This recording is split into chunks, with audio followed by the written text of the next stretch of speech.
So, I'm now live on Twitch. Welcome. How's it going? Today we're going to be playing Rey Mysterio's Showcase mode. Just going to promote it on Twitch first and foremost. Just bear with me 1 second while I wait for people to join.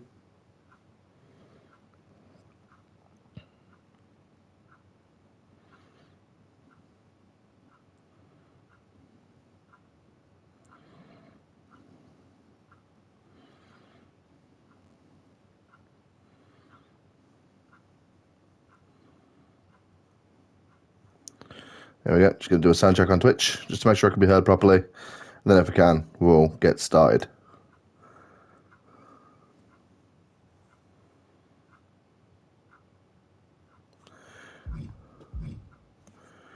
Just waiting for the app to load. Always wait for the app to load. It's a big thing.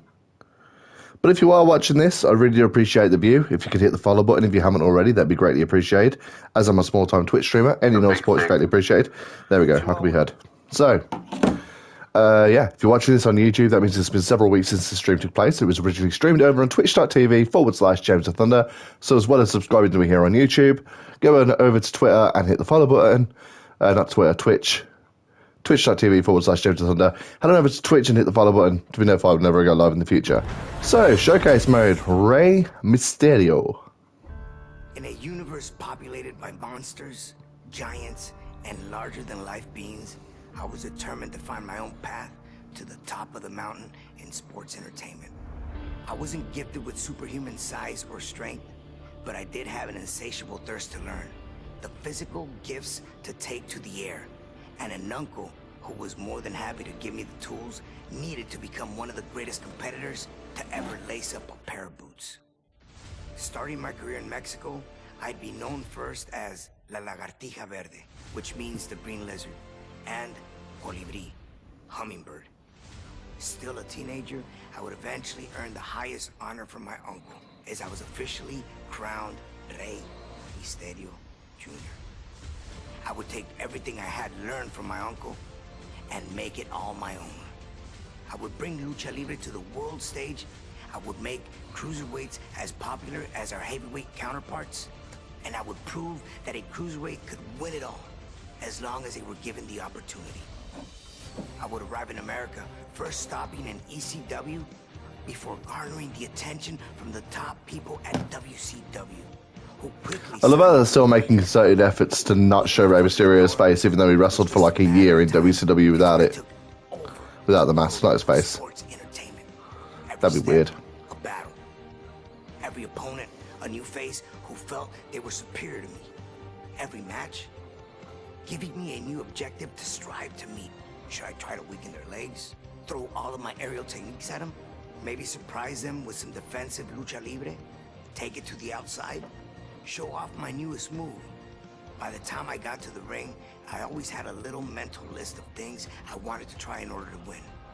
And with every victory, I got another reminder that the best was yet to come. After winning WCW's Cruiserweight Championship, Cruiserweight Tag Team Championship, and the World Tag Team Championship, I would finally head to WWE to further build my legacy. In the near 20 years since I debuted in WWE, I have become known as quite... Yeah, it has been 20 years since Mysterio's debut. Made his debut in, what, June 2002? Superstar of all time. Rey is the king, having competed against every big name possible and having defeated nearly everyone that stepped in my way. Not every road is paved with gold, and mine was no different. But even when the road gets challenging, there's always opportunity. The opportunity to learn from mistakes, to grow as a competitor, and to get better. I may not have had my hand raised every time out, but there's never been a time where I didn't leave the ring better than when I entered. I'm glad Mysterio was the one chosen for this. Like, Mysterio has always been one of my favorites.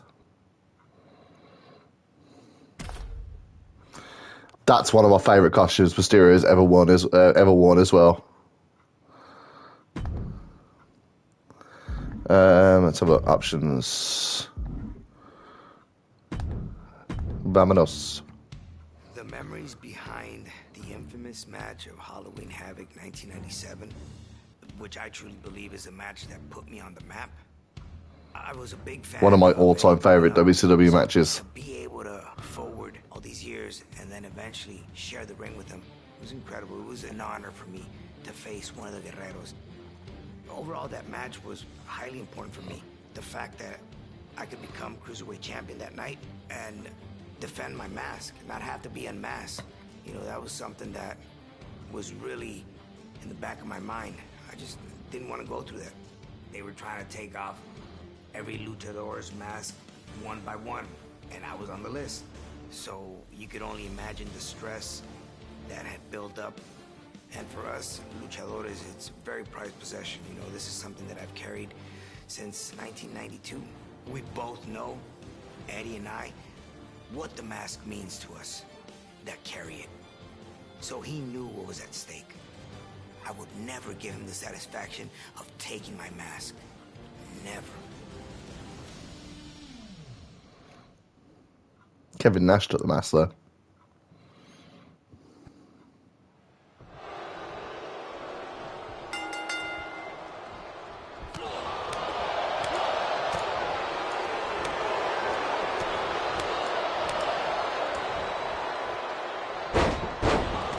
I need to perform a light combo in the ring. Need to get up first is what I need to do.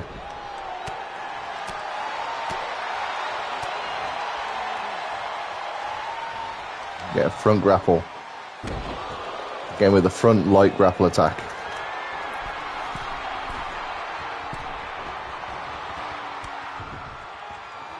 Music in the background is so... just makes it seem so epic. Oh wow, I like the transition. We've been carrying everything, and I figured Eddie wouldn't see this coming. I have to be able to take some pain to dish out some more.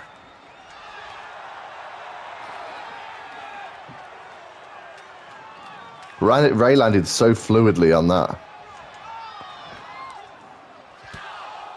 Yeah, Eddie was Eddie, man. Always thinking, always a step ahead of me. I just knew what was coming. I just felt a little too confident, you know, and he took me out viciously.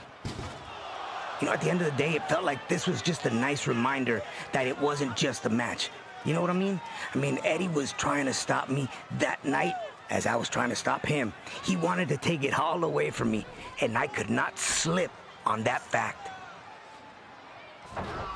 You know, the transitions are so nice from like the video library to the gameplay. On the receiving end, but it sucked being on the other end of that senton. And seeing him taunt me, you know, it kind of boosted me up. It fueled me up to keep going during that match. Front running grapple in the ring.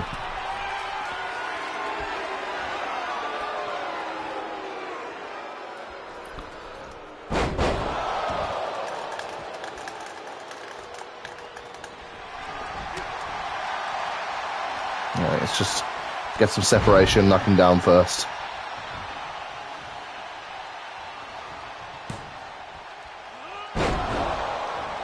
Okay. Turn up now, do some big damage on Eddie wherever the action takes you. Try and trap Eddie in the corner and perform a light corner grapple. I think I need to do some more damage to him first before I try that.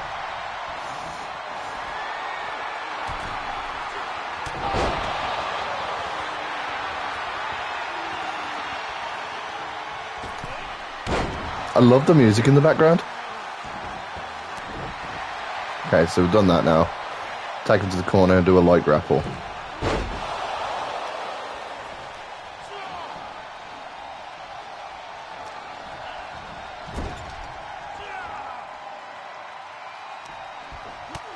Huh.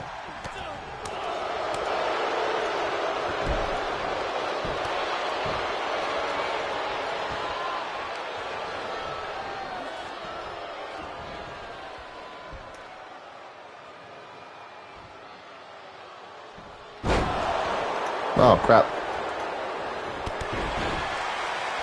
Straight back up, though. Completely no-sold that.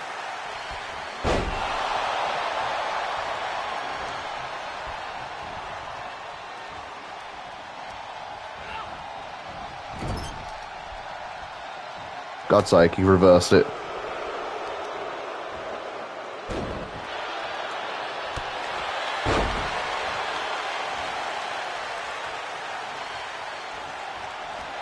Alright, light grapple, I'm pretty sure is X in it. Maybe not.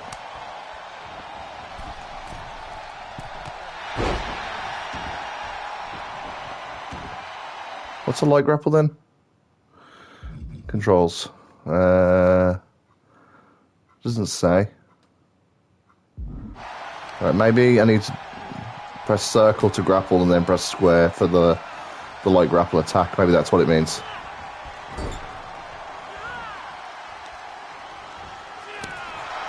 Okay, I did it. Eddie's reading. It's time for you to get him perform the backflip DDT.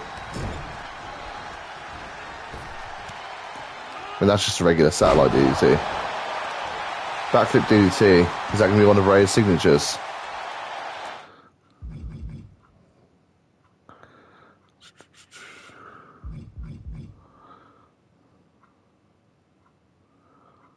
No, it's not. This is just a regular springboard then.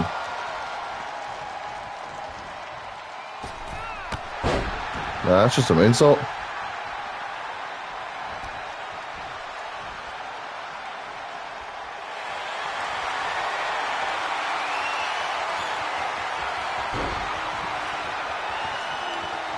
Time to get him standing dazed against the ropes.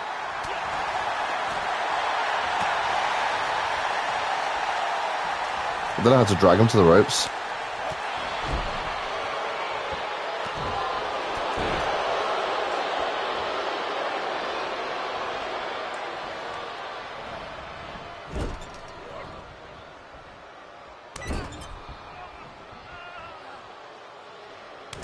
Standing dazed against the ropes.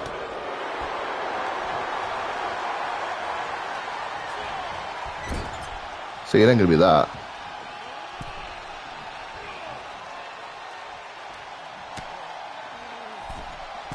That's out the corner.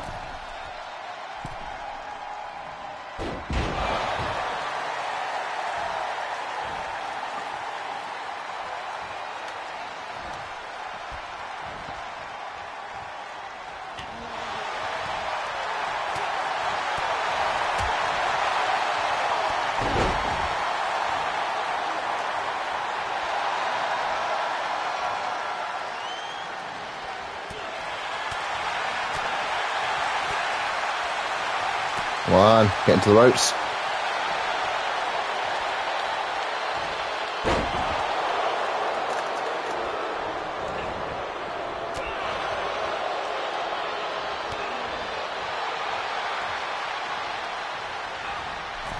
Let's throw him over the ropes. See if that does anything. Nope.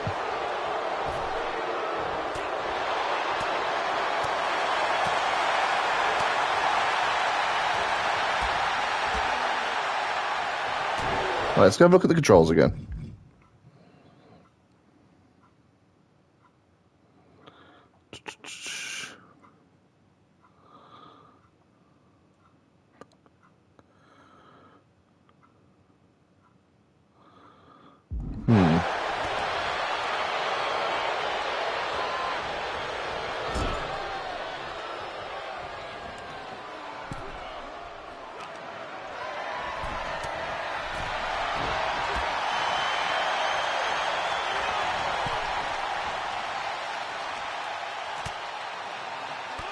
That's just a drop kick.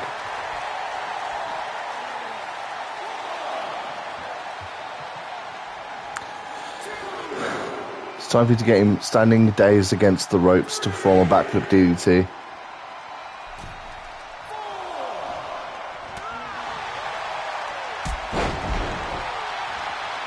I don't think this is working.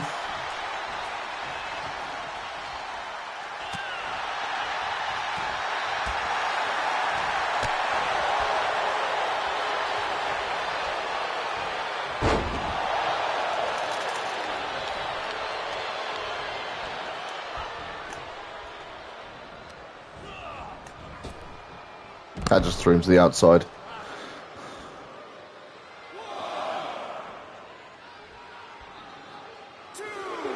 I can't seem to get him dazed against the ropes.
Alright, Google says it's just grab him and press L1, which I'm fairly sure it did. Oh no. Never actually done this on this game before.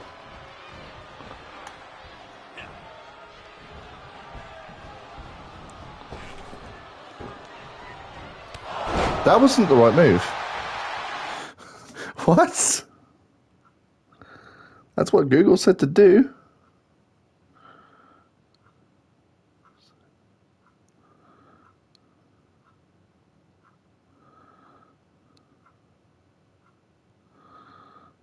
Okay. Let's try this again. This is a little bit convoluted, I'm not going to lie.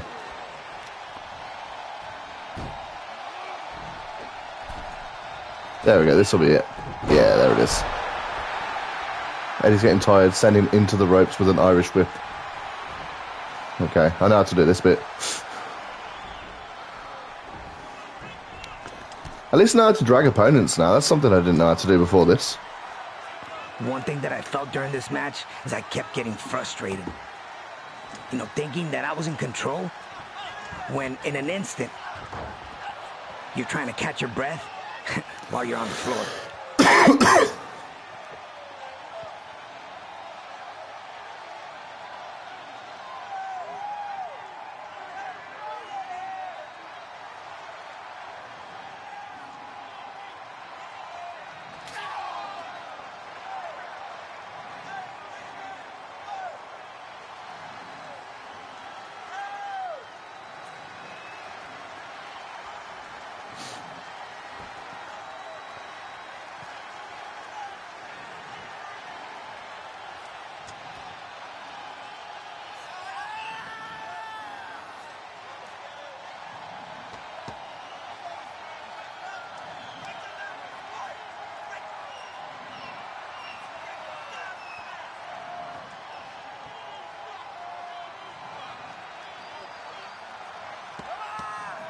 Like I said, Eddie was Eddie, and he knew exactly how to mess with my head. You know, I just remember see off his thinking, face there. not like this. I couldn't lose my mask to Eddie like this. So I had to keep going.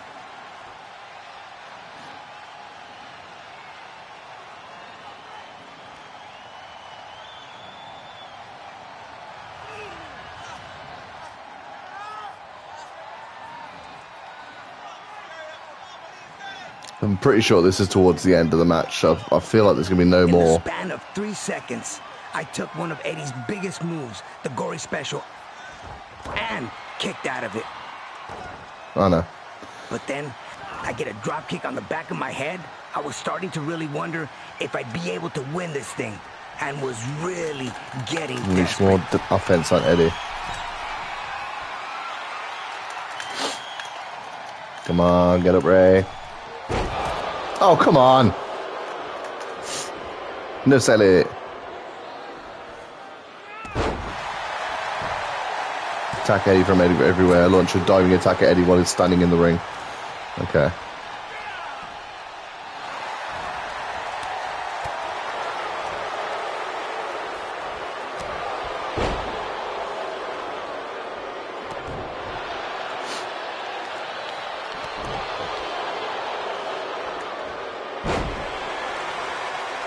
I'm sure it just drove Eddie's face into that corner.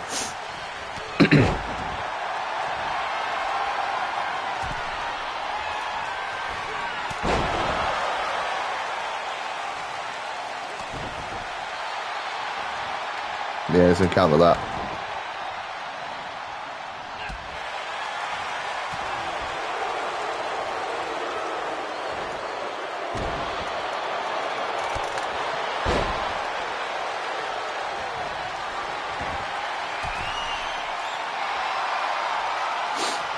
Launch a diving attack on Eddie while he's standing in the ring. Now mix it up and use a grab combo on Eddie Guerrero in the ring. Grab combo. What's a grab combo?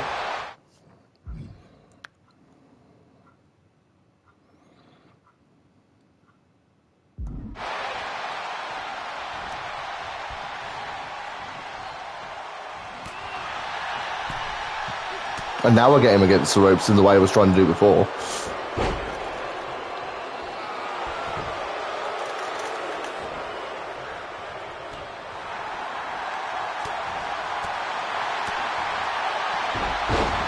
There we go.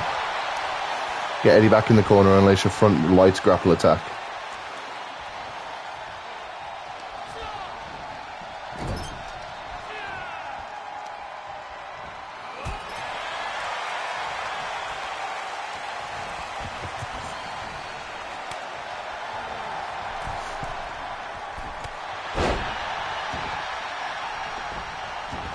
Back in the corner, unleash a front light corner attack. Oh.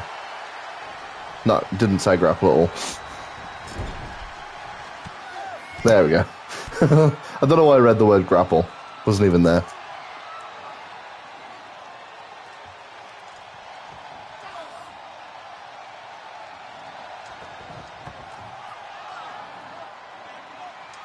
I remember feeling out of place while I was sitting on the top turnbuckle in a tree of woe. But I managed to shake off what Eddie was about to hit me with next. I just remember everything in my body screaming, "Move now!" And I did move. I'm glad I listened to myself.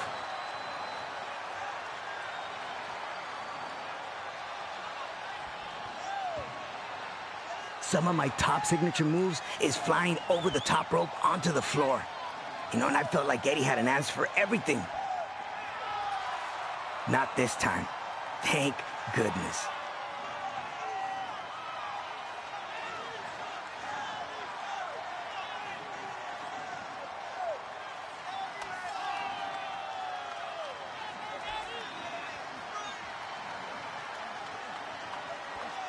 I love how they've covered up the Slim Jim's logo and you can clearly tell that it's Slim Jim's. A move that has given me so many victories. The Rana. I remember hooking Eddie for a 1, 2, and he kicked out. I'm thinking to myself, what do I have to do to beat this guy? Incredible ring awareness.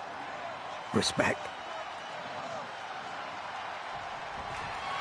Take this outside. Use the hammer throw to whip Eddie Guerrero from the ringside.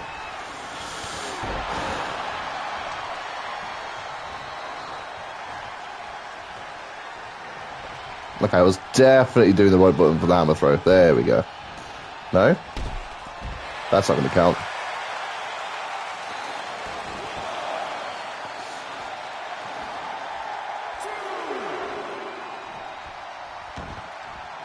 Well, it's getting off. I'll get back in myself. Just be close to the ropes next time, I think.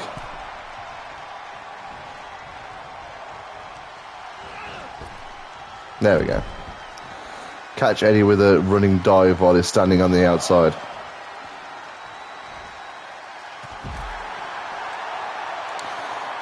If you can hit a running dive on Eddie while he's standing in the ring now, you'll have him.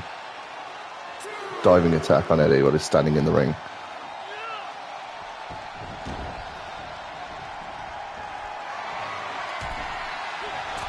Okay, yeah, he moved out of the way of that.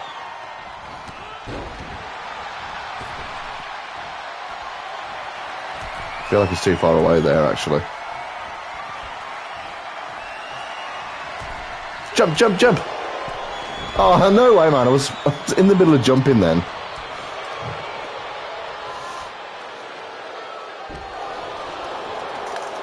Right, get up, Ray, get up, get up. Couldn't no-selling him.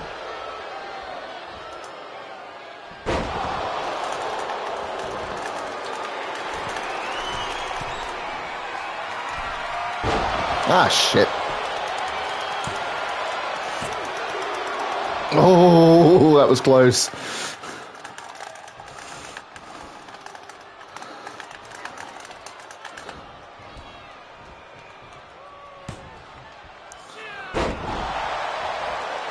Right, now he's down.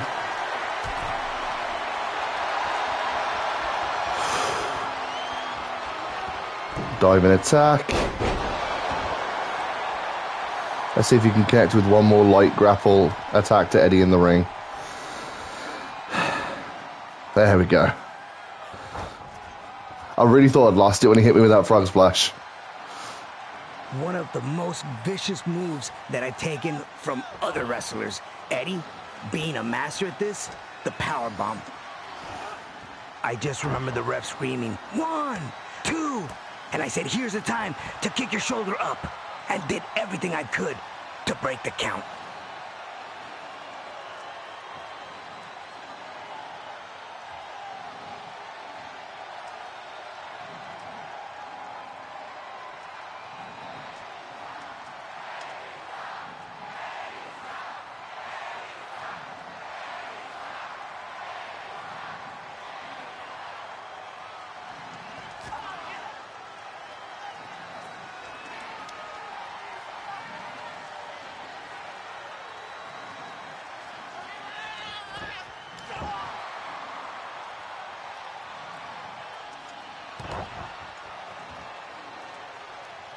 Again, I insist on this. Eddie had an answer for everything. I think that's just because of the styles. We were very similar in styles. But this move right here, the backbreaker, very special in Lucha Libre.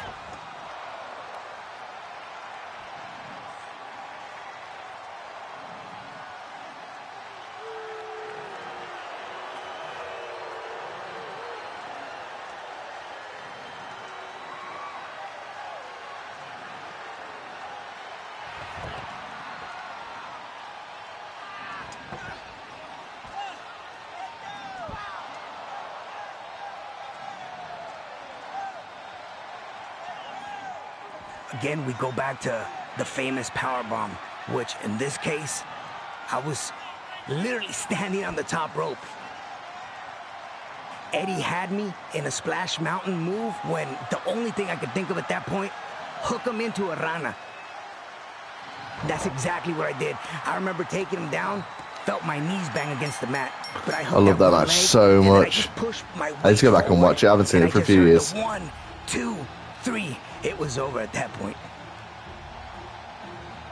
I have to admit, regaining the championship was one of the greatest feelings in the world. Pero el poder defender el honor de la máscara y el nombre de Misterio fue algo mucho más grande.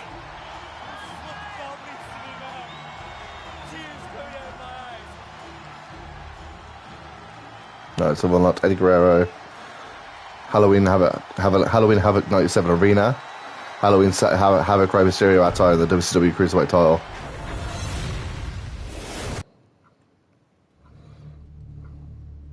I've sat and watched that match. I actually watched it not too long ago with my son Dominic, and it's a match that I still learn from. And you know, it's a match that doesn't get old. I truly believe that if there was no Eddie Guerrero, my career would have gone a different direction.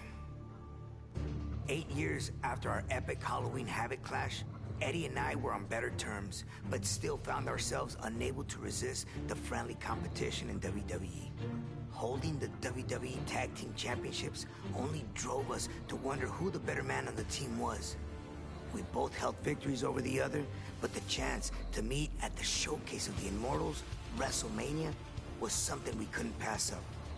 For the first time ever, 2 tag team champions would go one-on-one at the grandest stage of them all. We both knew what this match meant to the other, And it's what made it so fun to go out there and try to take the glory for ourselves. With no hard feelings, of course. No. This wouldn't lead to an Eddie Guerrero heel turn on Mysterio. Right, so look, open this up with a fast lucha, perform 2 grab combos in the ring.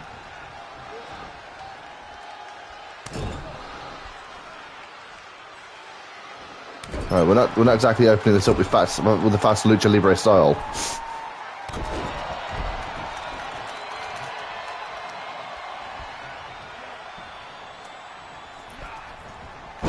And now it's a bit more lucha libre style, but I'm gonna need to get off my ass here.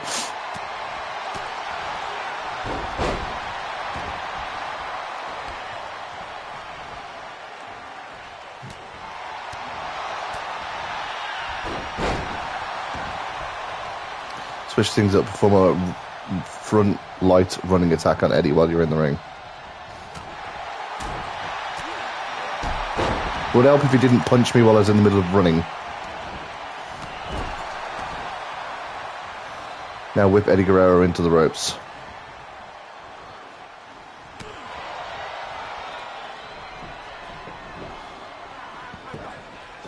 You know, I've always said that it was always very cool to just compete against Eddie. With all the extra personal stuff, Eddie has always had my respect, you know, and a year removed from being WWE champions, everything he did was so flawlessly executed, like to the T. I knew this was going to be something special and another test that was yet to come.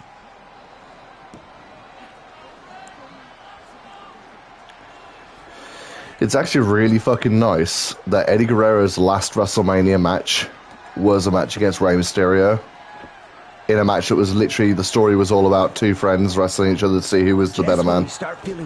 That was Eddie Guerrero's last WrestleMania match. As much as we would all have loved to have seen HBK versus Eddie Guerrero, which is the rumored match for WrestleMania 22. Eddie made you feel so comfortable, and that's you least expected it, there you the go, right the last WrestleMania match for Eddie Guerrero. Obviously, not zone. with the circumstances, but I take this back to if it was going to be, if he was going to have a last WrestleMania match, that's the match. Immediately. So this time, I made sure I ended up on top in the ring when I wanted to show off for a quick Let's have a look. Wear Eddie down and do some damage in the ring. Correct.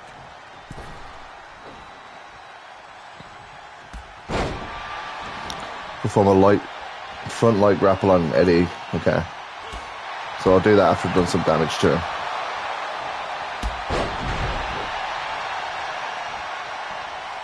Oh, what am I doing that for? No, don't get a weapon!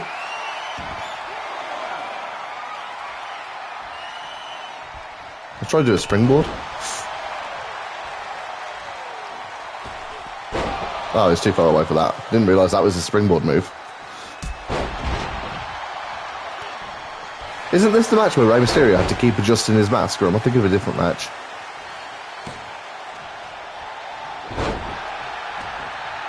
Form a front light grappler Eddie Guerrero. I don't think that counts as a light grapple, it's a double foot stomp, but unleash a big running dive attack while Eddie Guerrero... Running dive attack? Is that what it means? I think it might be a springboard. I think that might be what it means. Running dive attack? No?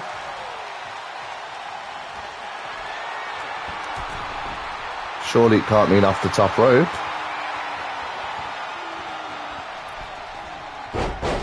No? Running dive while Eddie's in the ring. That's all I can think of the meaning. Big running dive attack.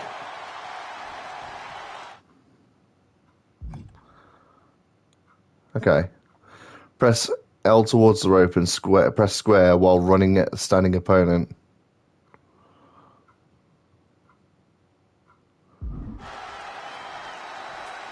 Is that all it means?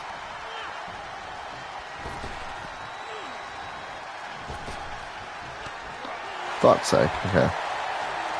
He keeps stopping the run, which is annoying.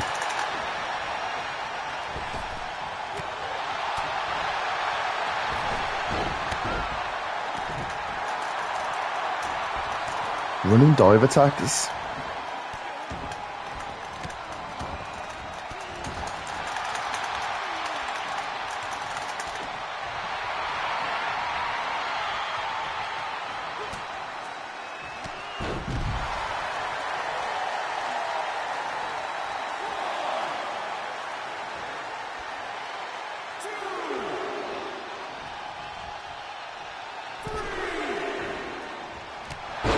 That's just a clothesline. It's not...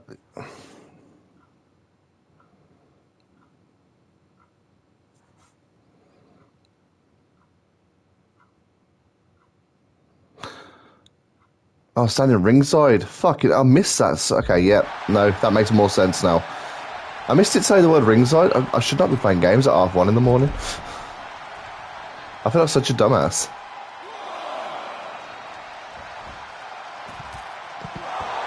There we go. Don't let up a front light attack on Eddie Guerrero ringside. Okay. I feel like such a dumbass. Oh my god. It was me. I was thinking, it's 1:30 in the morning, but I'll play some games. What could be the harm in that? Apparently I don't read properly. Powerful, and maybe this match felt a little different, but it was always the same old story. Eddie always had an answer for everything. I should have seen that elbow coming, though. He caught me pretty good.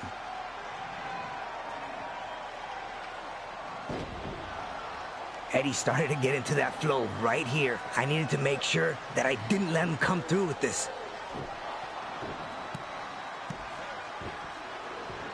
Now, I figured reversing the Three Amigos would shake him off for a second.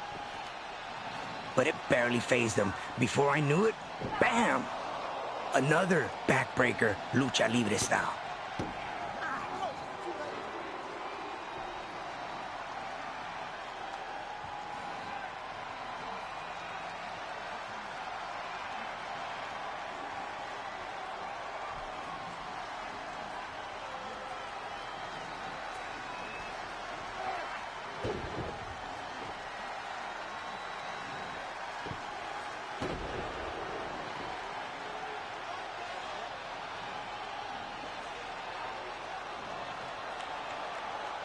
I honestly thought that escaping the Three Amigos for a second was my chance.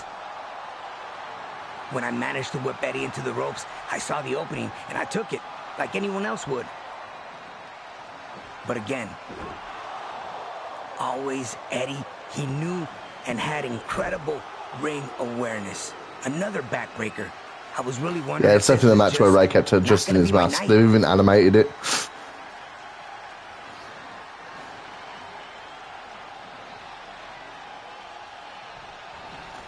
Eddie's in control, you got to get back on track with some big damage in the ring. Yeah, it's not like I can reverse at the moment because I'm stunned.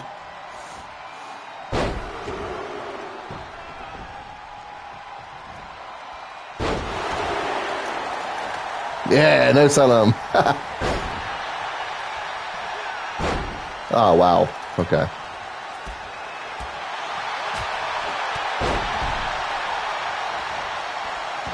Alright, I don't want to do a diving attack on him yet, because I don't want to miss any of the objectives. Well, I don't want to do one while he's down anyway.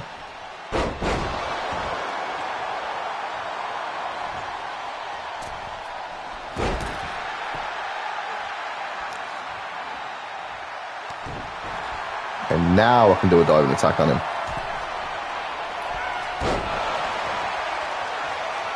Connects with a heavy combo to Eddie Guerrero in the ring and he'll be seeing stars. Oh, it would help if he didn't reverse me.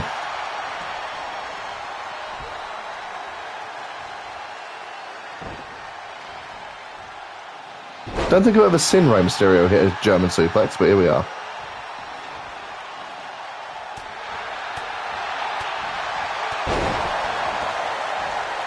It's Eddie's turn to feel the heat, do a running front grapple in the ring.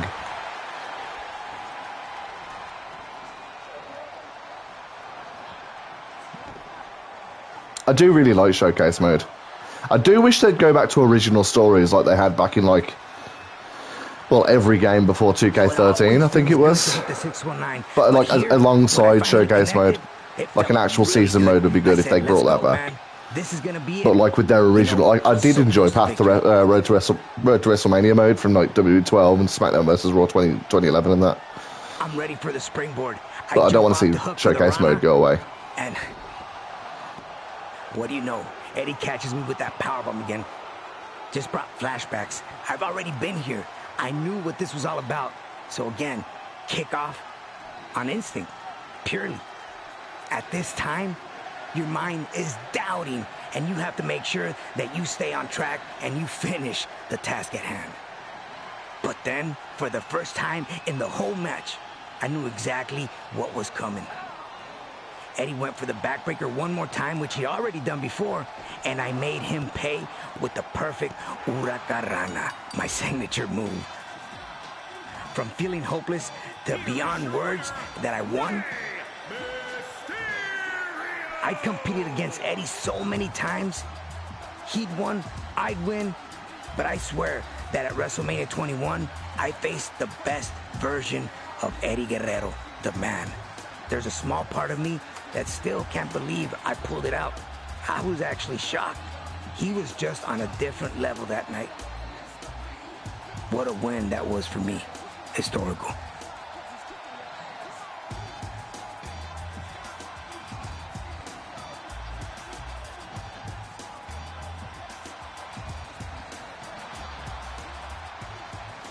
WrestleMania 21 Arena, Eddie Guerrero 2005, Rey Mysterio 2005. Did all the objectives tonight, yeah. Eddie Guerrero has passed away. Eddie was in the prime of his life, 38 years old, the prime of his career. Damn, he was only 7 years older than I am now when he died. We celebrate the life of Eddie Guerrero. The toughest thing about this day was... Would have been nearly 60 and 55. What we were going through. It was hard for us to accept that Eddie was no longer with us. Everyone was hurting. I asked myself, what would Eddie have done? And Eddie was all about the business. Whatever happened, show must go on. I did expect to wrestle Shawn one day, just not under those terms. One of the greatest legends in WWE history. He has a lot of respect for this business and for the superstars that are up and coming. By Shawn Michaels asking me if I had the energy and the courage to have a match against him that night.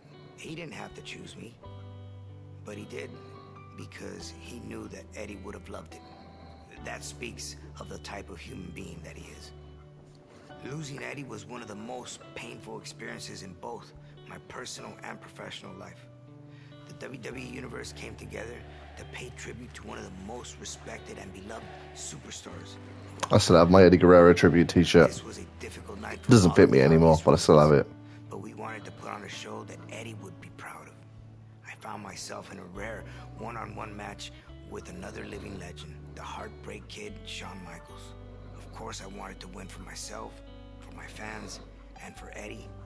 And while Shawn was also grieving, I knew that he would still give me everything he had, just as Eddie would have wanted.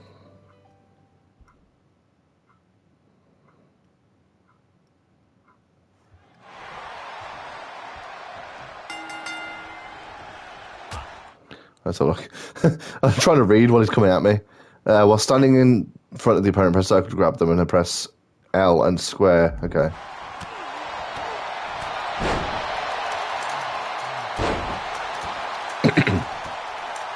Yeah, I'm going to need to get up.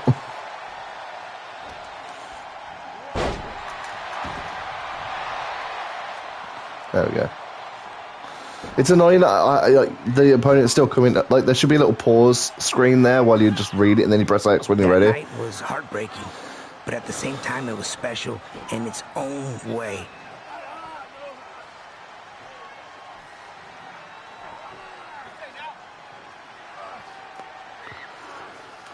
I remember Shawn Michaels coming up to me and asking me, "Do you have what it takes to jump in the ring tonight?" against me. I think Eddie would really enjoy a match between you and I, Ray.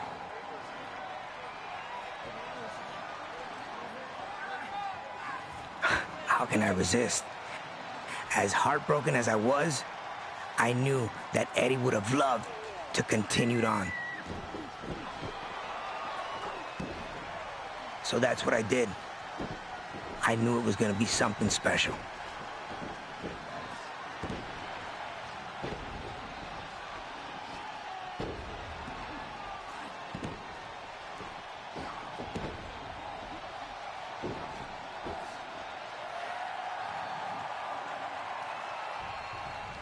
Okay, hang on.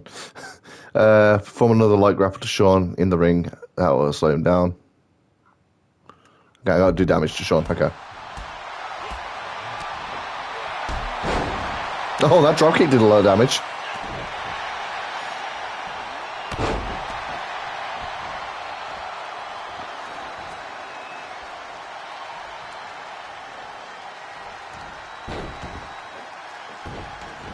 Oh, he reversed it.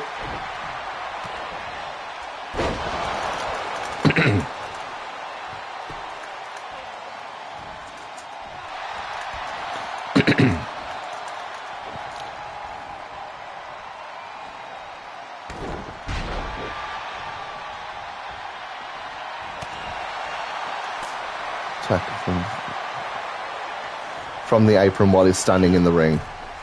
Okay, well, throwing him to the outside is not what I want to do then.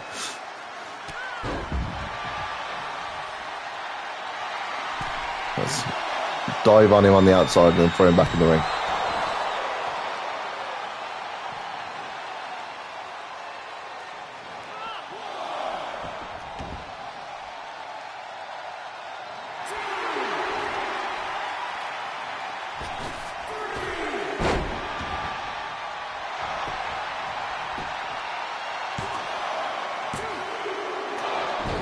He's trying to make a comeback, but a light combo to Shawn Michaels in the ring should stop that short. Oh, damn. I never even realised he was going for that back elbow then. I was still reading.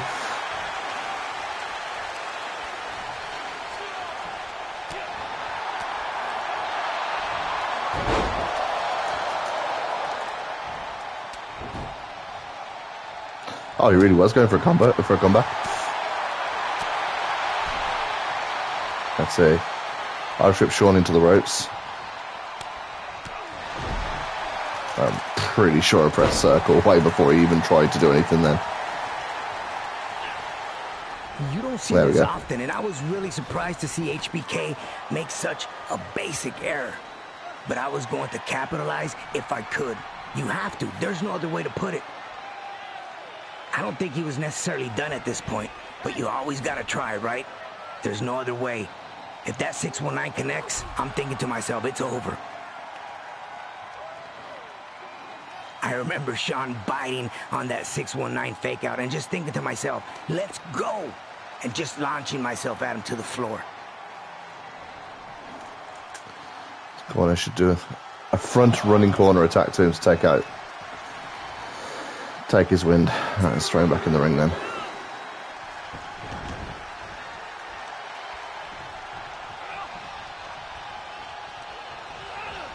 Don't think it really matters what corner attack it is. I suppose that'll be alright then.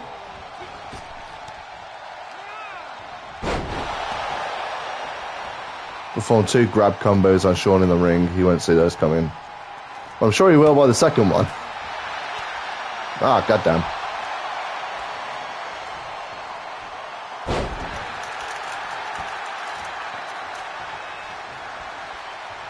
Problem with the camera being in the way is I can't really see where the triangle is most of the time.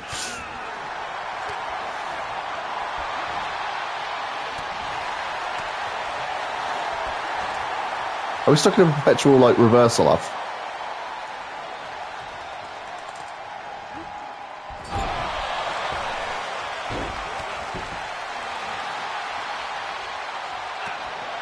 Fucking hell.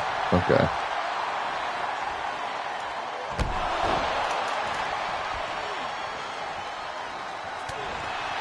Did you just parry me? What? I literally can't even get a combo off here. Keeps reversing them. I love how he grappled through my strike. Oh, is he going to switch your music, mate? Better not.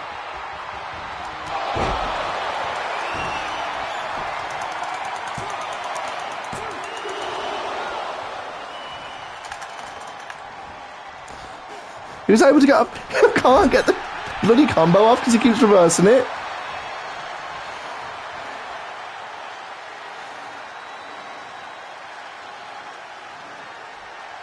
And I got to do 4 of them. Right, there's one.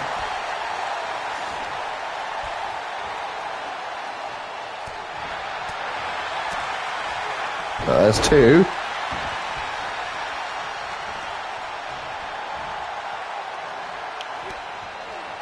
Nope, didn't let me have 3.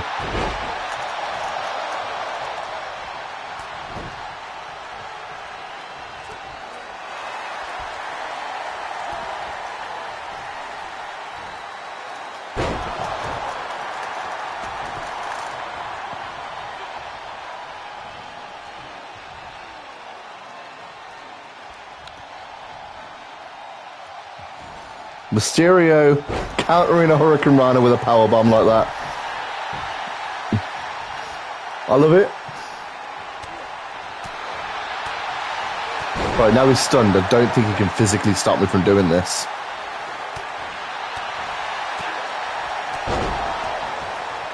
Oh, we got turn at the pace and perform a front running grapple to Shawn Michaels. 2 heavy running attacks on Shawn Michaels in the ring. Okay. You know, unless he reverses them.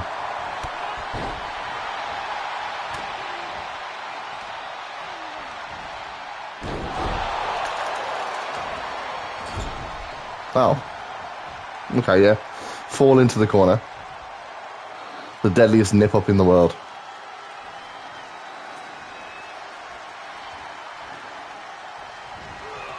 Oh.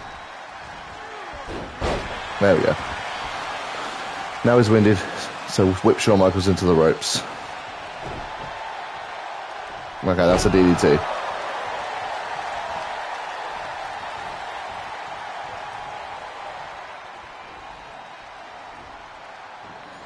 There we go. I don't remember this match a lot, so I don't know where the finish is. When you get hit by Shawn Michaels, it rocks you. And by that time, I could really get what was going on here.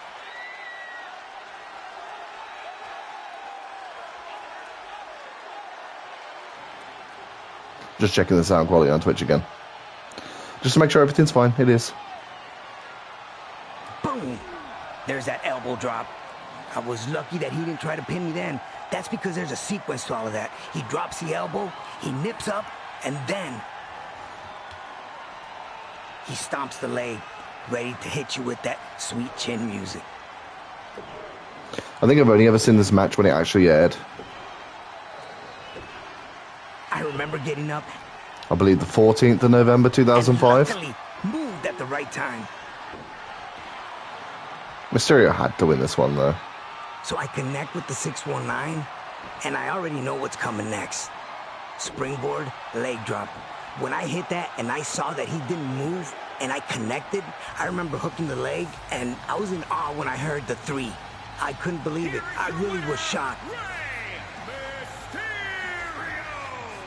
Now you have to keep in mind, this was my first time facing Shawn Michaels. But at the same time, my brother had just passed.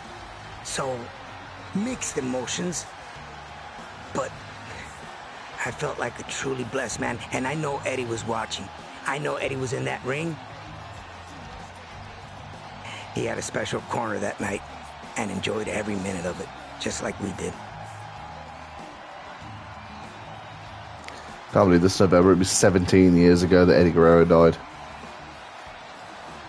That one hit me when that happened though, when Eddie died. That really hit me. It was the first time I'd ever experienced, like, not ever, but like in '99 I was barely watching, so like Owen Hart's death was like not something that hit me as much. I wasn't really aware.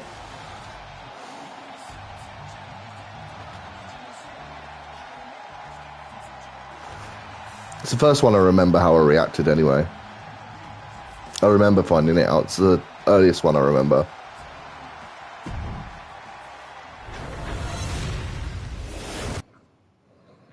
I believe defending a championship is way harder than becoming a champion. There's always more pressure defending, keeping that title that you work hard to get. Anyone, whoever wants to become champion, they just want to destroy you. They want to take what's yours. And with a guy like JBL, he just wants to destroy you. But he would always nag and put you down.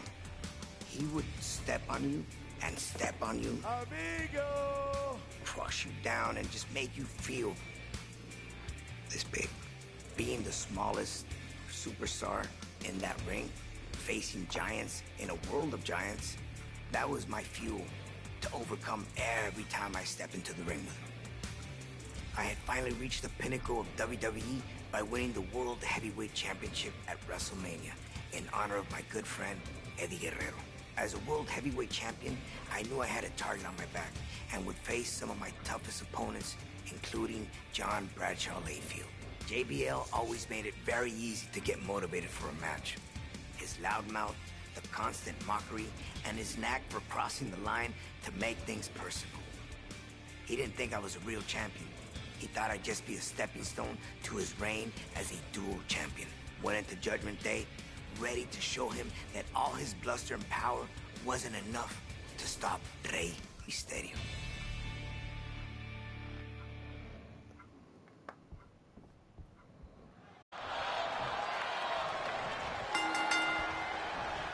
Let's have a look.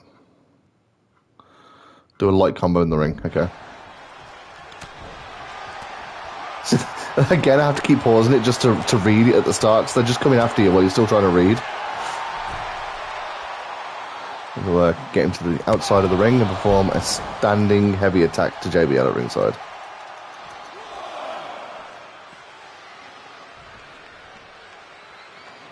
I love the music they've got in the background for this mode. Standing heavy attack.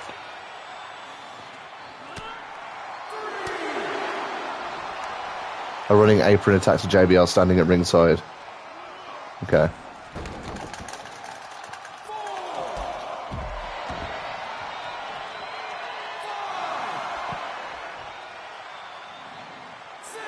Okay, I'm going to need to break the count.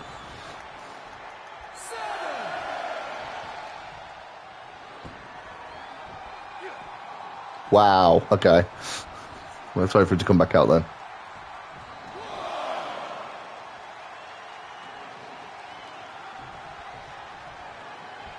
There we go. I was going to say, JBL was bound to follow me out the ring, surely. No, don't look for a fucking weapon. I keep getting the L1 and R1 buttons mixed up. I do know my right from left. I just mean, like, what they do.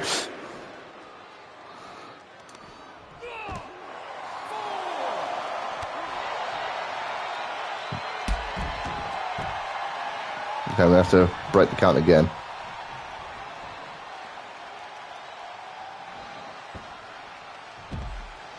Okay, that didn't work.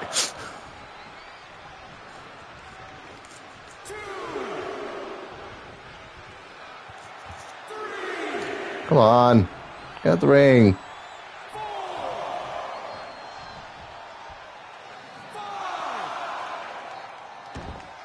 Asshole.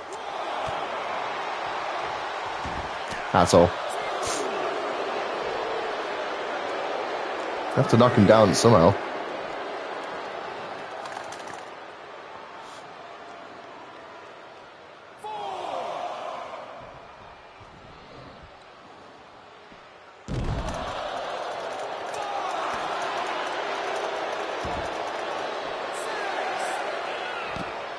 God's sake.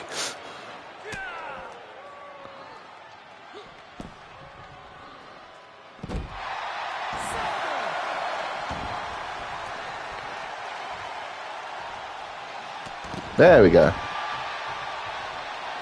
surprise JBL with a running springboard attack while he's standing in the ring.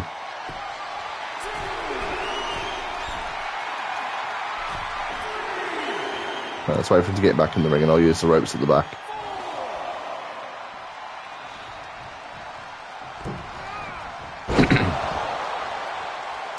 Now he's hurt and perform a heavy grapple combo on JBL. Hang on. Now he's hurting. So perform a heavy grapple attack to JBL in the corner. Okay.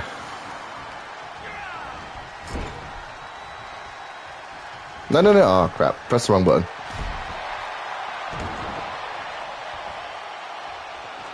Alright, send him into another corner. We'll do this again. Went to press circle and repeat next. I have to admit, I enjoyed each one of these. JBL is so hittable with that target, you can't miss him, you know? And all the stuff that he talked about me, I didn't just want to outmaneuver him. I wanted to show that I could brawl with one of the big boys here in WWE.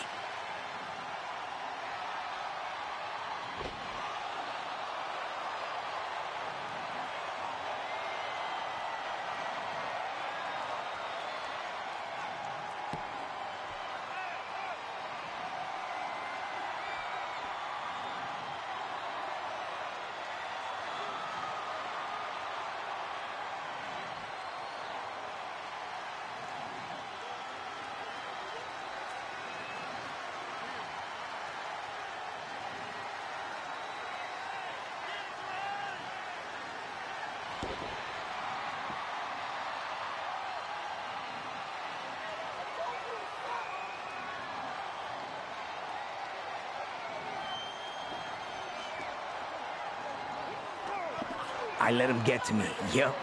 We all tend to do things like that against JBL, and he made me pay. You know, when that big boot catches you right across the face, you're talking a size 13, all in your face.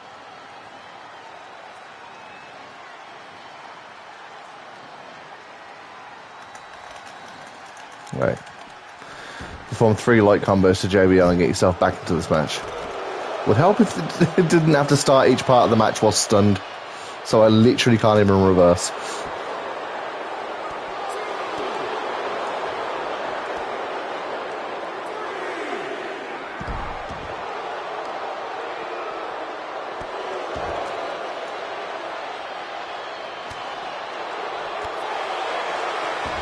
Okay, 3 light combos. If this is as hard to do on JBL as it was on Shawn Michaels, just reverse everything. Oh, that's the wrong button.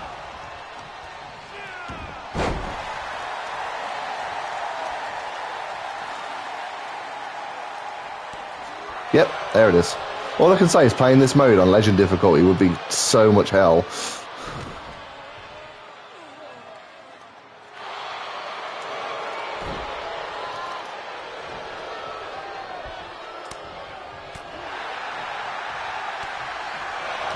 Every time, man.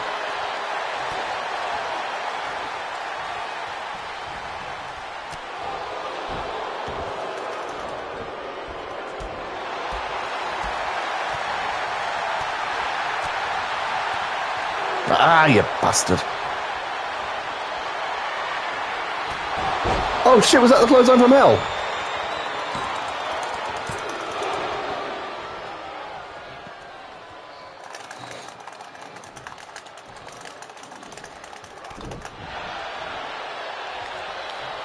I keep kicking out of their finishers though. I think every single match I've had on this mode so far I've kicked out of their finishers. These combo like objectives are so annoying.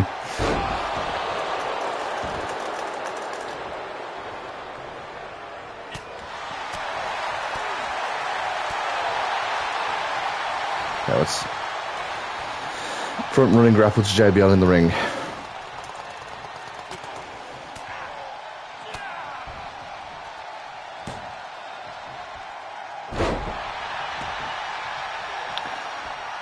From a grab combo on him in the ring. Another combo.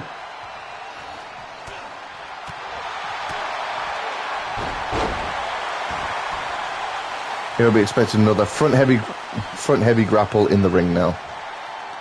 There we go. Common move in wrestling, suplex. But when I knew what JBL was doing to me after he hit me with that first suplex, and I felt him roll over and take my weight with him and pick me up for a second one, and then a third, it was humiliating not being able to stop him. Look at the size difference. But it fed me with the motivation that I needed.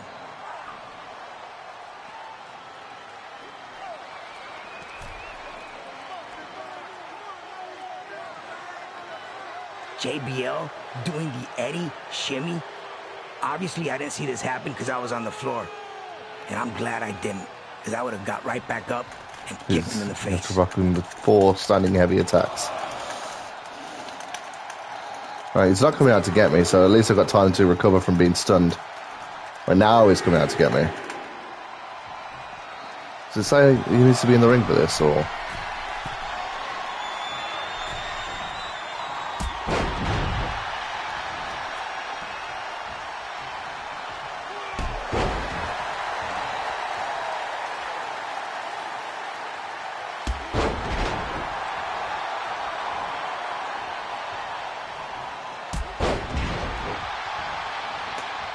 Diving attack to a standing JBL. Okay.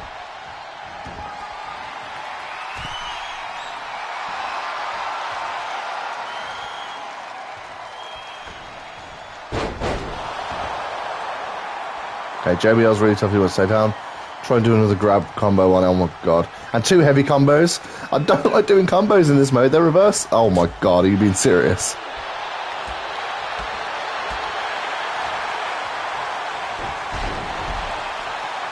Getting with 2 heavy combos and the fuck yeah now. Nope, there's the reversal.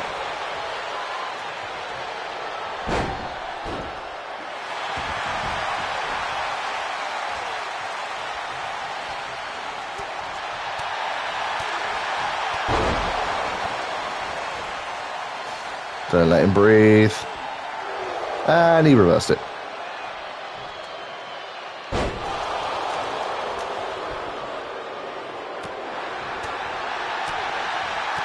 There we go. Get him to the corner and do a front light attack on him while he's dazed.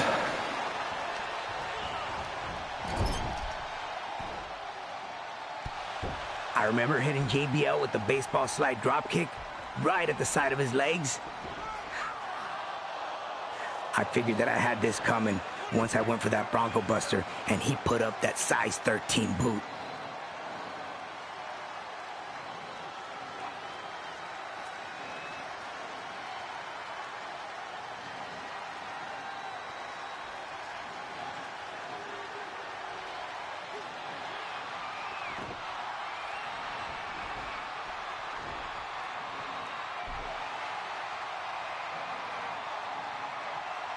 JBL is one of the smartest minds in this business.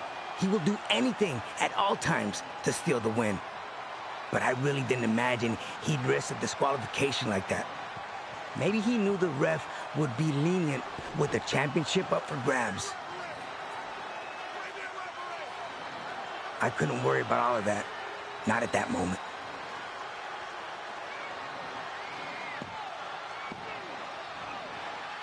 Still don't know how I managed to kick out of that.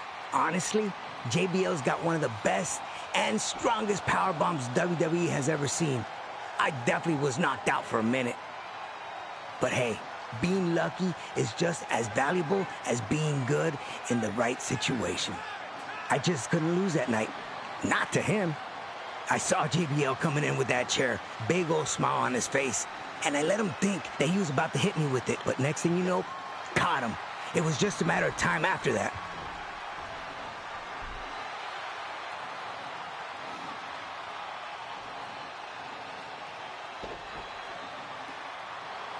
And yeah, a little frog splash from above to remind JBL just who he was messing with. This was such a satisfying win. Nobody throws you off your game like JBL. Getting the victory meant a ton to me. And of course, I like the world heavyweight title. world champion. I thought it was weird the welterweight title wasn't in the title list. The Big Red Machine, Kane, had his sight set on eliminating me from WWE in 2008. The monstrous 7-foot-tall behemoth took pleasure in mocking my pain and misery. Kane thought he could use his mind games to break me, but I wasn't gonna let that happen. It's tough keeping your head in the game when facing someone so sick and sadistic, but at Cyber Sunday, where the WWE Universe would choose our match stipulation, the fans chose no holds barred. I didn't know what type of strategy I was gonna bring to the table that night. My technique has always been aerial maneuvers. Was I gonna be able to get away with it at a no holds barred match? I made a promise to myself that I wasn't going to show fear. How do I take the big man down? Hit him with whatever I got. I was gonna meet him head on, regardless of the match type, and show him that you can't break Rey Mysterio. Fun fact, I got together with my missus in 2008. It was November 2008. I'll try and read this while I'm also telling the story. And she said to me she'd try watching wrestling because she didn't watch it before meeting me, because she wanted to basically have a shared interest in it. And so I showed her the most recent pay-per-view, which was Cyber Sunday 2008. And the opening match was Rey Mysterio versus Kane in the no-holds-barred match. And at the start of the match, she was just there going, "No, don't hit him with that. What are you doing? That's horrible. Don't do that to him. No." She was hiding behind the covers and stuff. She didn't want to see it. By the end of the match, Mysterio was like getting a chair. She was like, "Yeah, smack him in the face. Smack him in the face." So I think I corrupted that woman that day. Now turn the intensity and perform a springboard attack to Kane while he's in the ring. Oh, while he's at ringside. Again, need to start reading properly. Perform a springboard attack from the ring to Kane while he's at ringside. Okay. I don't know how I'm going to get Kane to ringside. Well, I suppose that'll do it.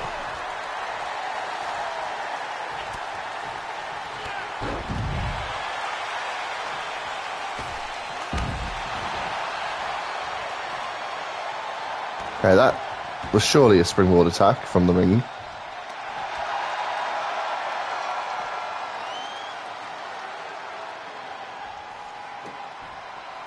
Oh my god, grab the ropes and do a springboard attack, Ray. There we go. Now you've got him down at ringside. Do a heavy attack by his head and make him pay. Right, he's actually up for it at the moment. Oh, don't go over the steps, Ray. What are you doing? There we go. Now grab a kendo stick and attack Kane while he's standing up in the ring. You know what? Every time I tried to grab a weapon, every time I'm not wanted to grab a weapon, he's grabbed a weapon. But then when I do want a weapon, he doesn't get it. And hit Kane while he's standing in the ring. Okay. Hit him with a stop sign now. Where's the stop sign? Get out the ring. Stop sign out of the ring as well. Ah, stop sign.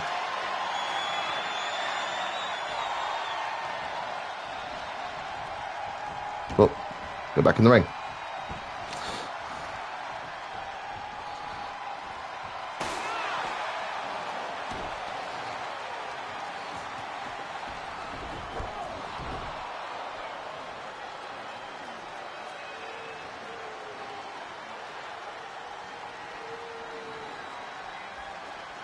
I don't even know if the music's playing on the Twitch stream, but it sounds so good. It adds so much to the match. I guess trying to get him with the stop sign wasn't the correct thing to do, because that really got him angry.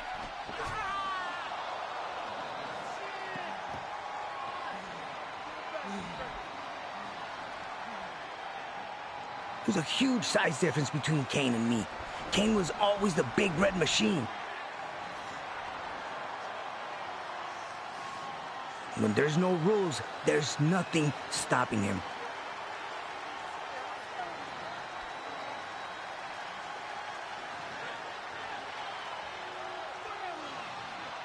The places his mind goes to dish out the violence that he does, that's gotta be deep and dark. It's crazy. This was still early in the match, and Kane already had me in big trouble. Anytime he hits you, takes you out.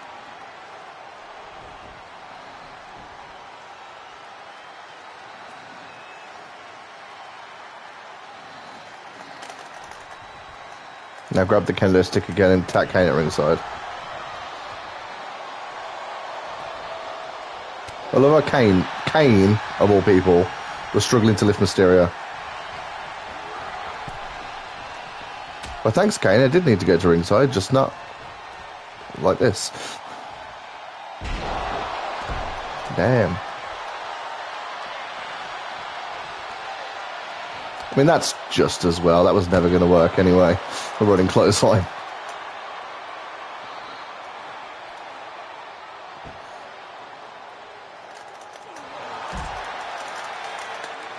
Oh my god, I can't move.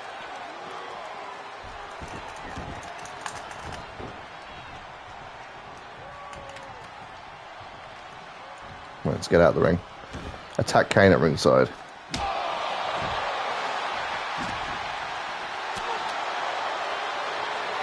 Do some damage in the ring.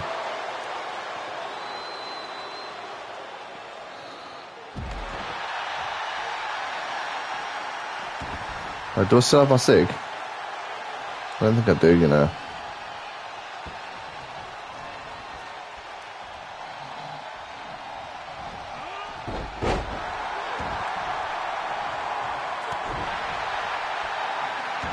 Oh, I've got my finisher though. Pretty sure that'll do loads of damage to him. Oh, damn, okay, yeah. Lock on a submission, that should do damage.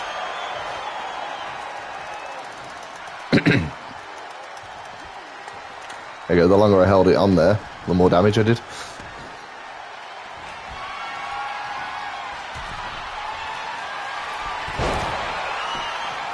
There you go. Performed 3 grab combo. Oh, great, more combos. At least it's stunned now.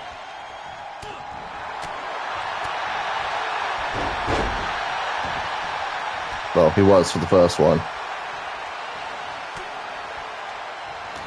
Yeah, how am I going to do a combo on him?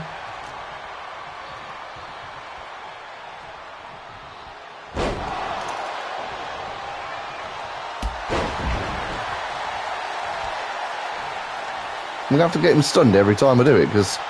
Oh, okay. That's a heavy combo. I shouldn't have done that one.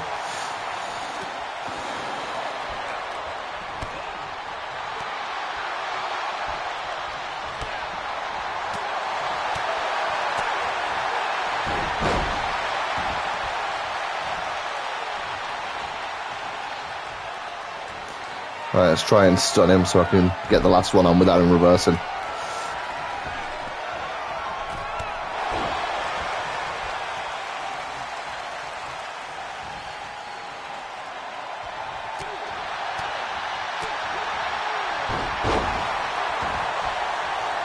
Now send him to the corner with an Irish whip and keep Kane under the defensive.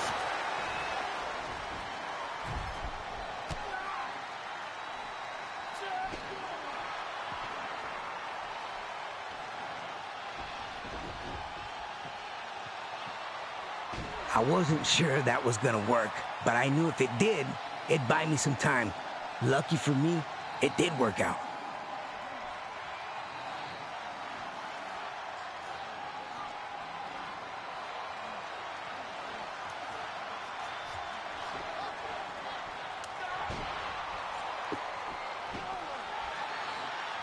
And then, of course, I managed to get Kane set up perfectly. But Kane had other plans for me.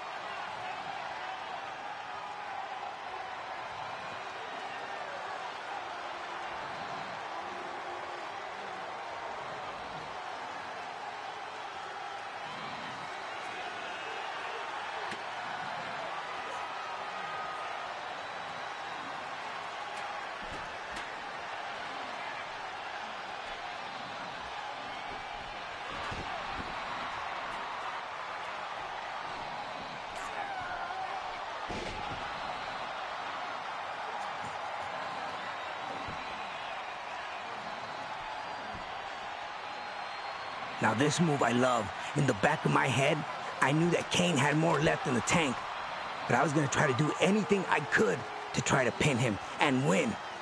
Definitely a little letdown that he kicked out, but I just had to stay focused and on top of him.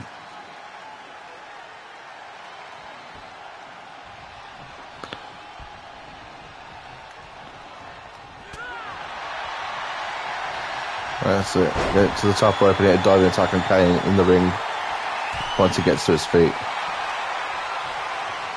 Is he too far away for this? Nah, it's alright.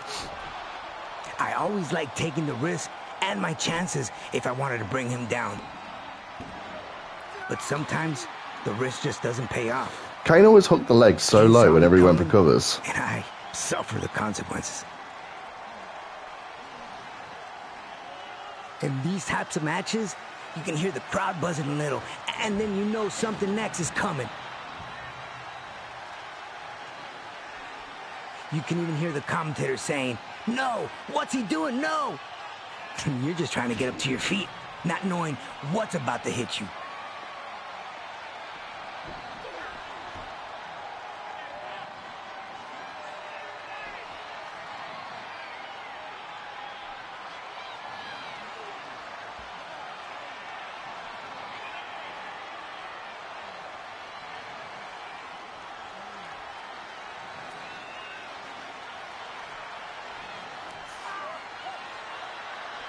Here it is. When Kane wraps his hands around your throat, you're thinking you're going up for a choke slam. I remember doing everything I could to hook him and put him into the stairs with the drop toe hold.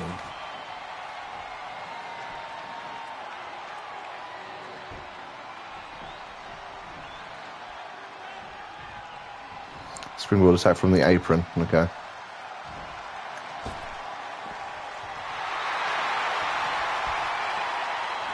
Oh, what am I doing? Oh, for God's sake. Alright. Still haven't really got the control scheme down yet.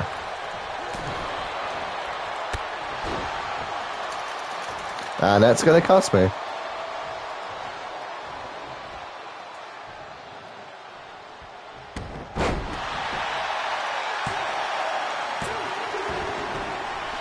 The wrestler in me could not have let that happen, like, go without being a 2 count.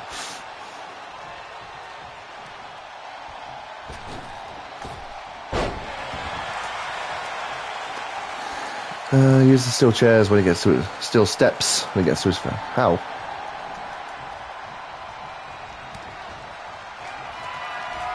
Ah, shit. Just because I keep kicking out finishes doesn't mean I'll do it this time. Although I did. I use the steel chair. Oh, I read that as steps. See what I mean? I shouldn't be reading it this time.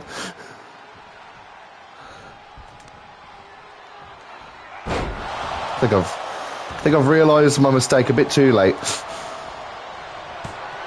Okay. I use the chair when he gets to his feet.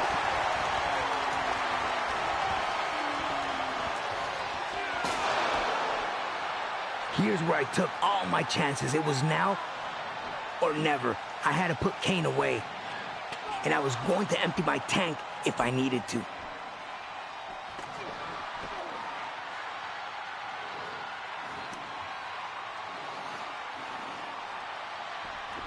I figured if I got out of the first choke slam, I'm pretty sure I can do it again. And I did everything I could to get out of it.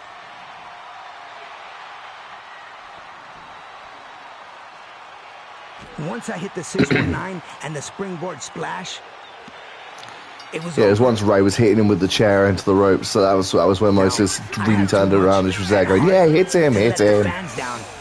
Just this one match. Chose this match. They wanted a no DQ match. Here it is. She just started off. Look at that old ass phone up there as well. WWE legend like Kane. She just started off like, "No, what are you doing? I mean, I have You're to hide. I'm not gonna look." Kane is special, but an evil special.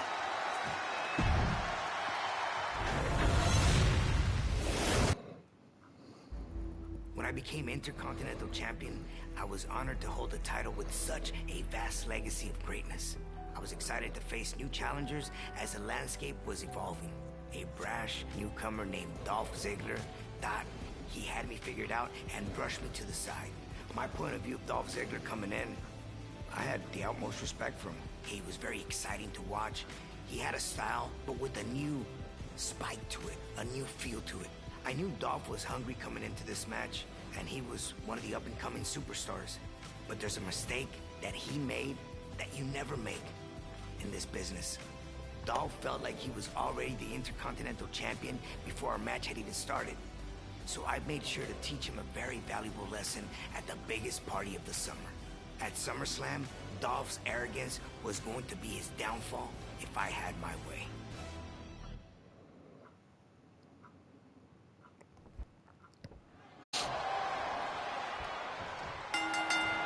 Let's have a look. Take us to Dolph. A front running attack while he's standing in the ring. Okay. I just need to pause it every time the match starts because they're coming at me and I'm still trying to read it. Let's try and get some space.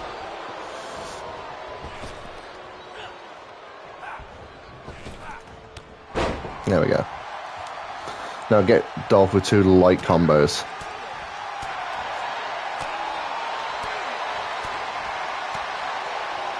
Of course he'd counter it. Okay, now he's stunned, I can do it without being reversed.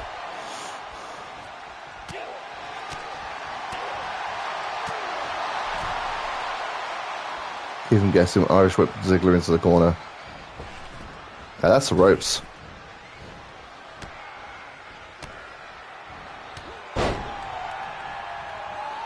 This would have been SummerSlam 2009, so this was the night Undertaker returned to confront CM Punk, who had just beaten Jeff Hardy to win the World Heavyweight title in a TLC match, if I remember right. Stuck the landing on that one. Dolph put the fast one there, throwing me over him like that. But also, I'm remembering DX versus Cody Rhodes and Ted DiBiase, but maybe that was a few pay-per-views later. People be talking about that forever. I'm still amazed I stuck that landing. Yeah. Gotta do it up big at SummerSlam.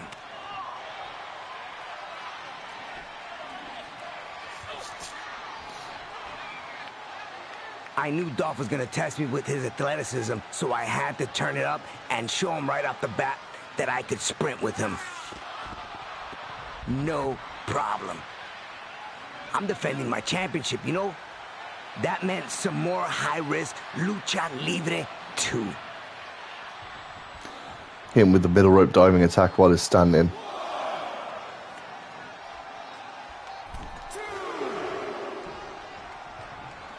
Middle rope. Oh, yeah, I need him to be in the ring for this. I know what it means. Although he's in the way of the corner at the moment, so I need to move him.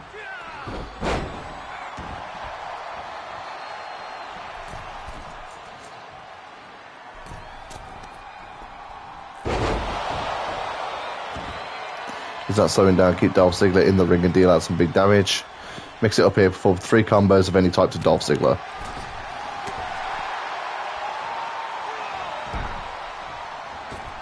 I could probably combine these two. Do some damage with combos.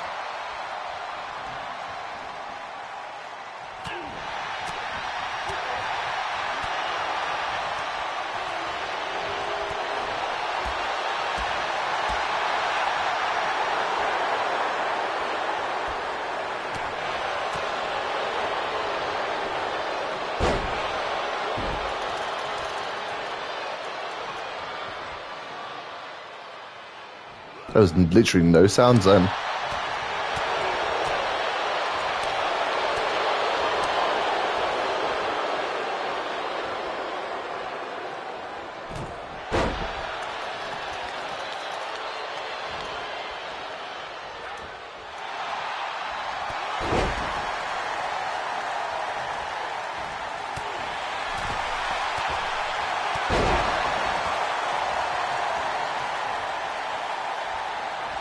I'm going to do a 619 to stun him so that way he won't reverse my combo.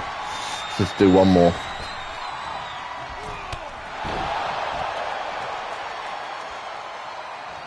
Oh, he's not stunned. I figured he'd be stunned after a 619.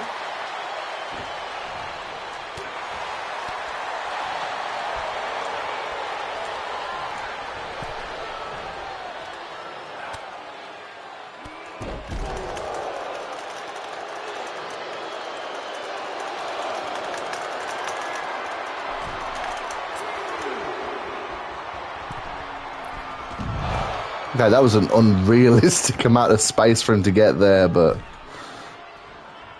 at least I got away from him. Springboard attack from the apron while he stands in the ring. Okay, let's knock him down first. Or not.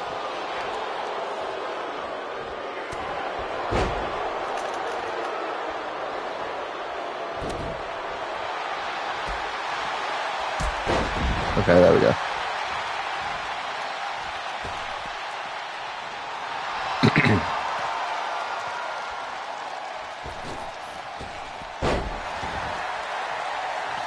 You can get Dolph with a heavy grapple attack in the ring, you'll be in control.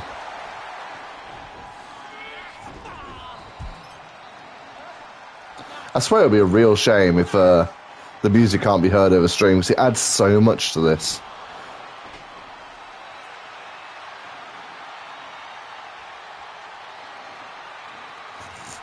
I don't think it's copyrighted music, so I wouldn't see why they would mute it. Ziggler showed me some real high ring IQ when he went for broke here.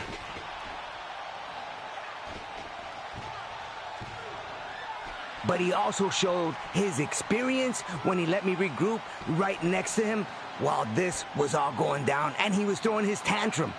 Can't do that when you're against me. Dialed up the 619 on Dolph, and this will be over. Okay, I haven't got the 619 built up yet.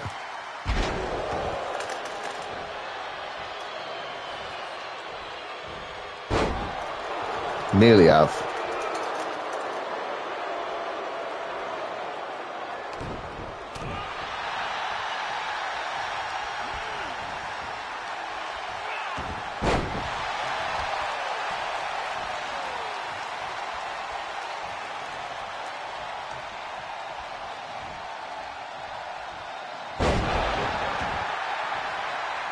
I'm going to need to build up a bit more.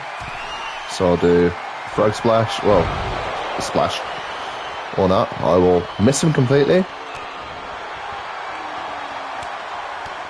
And land on the mat.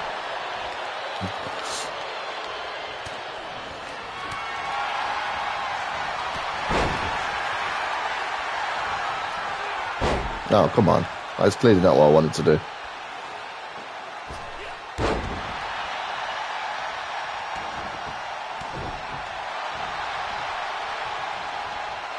Is it really not ready for me to... Oh, crap.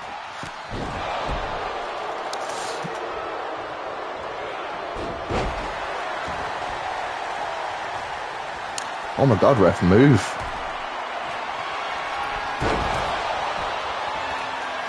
Stunned. Let's do it again. Again! Again!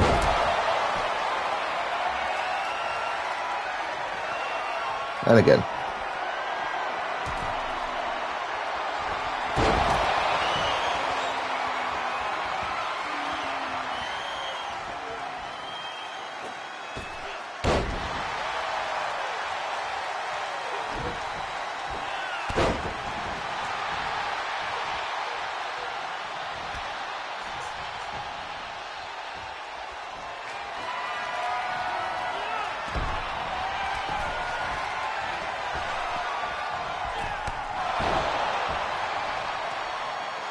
Deal out some more damage on Dolph in the ring. Okay. Finisher wasn't quite enough for that. Leg drop was though. Stay in the ring, use a front running grapple to take Dolph down.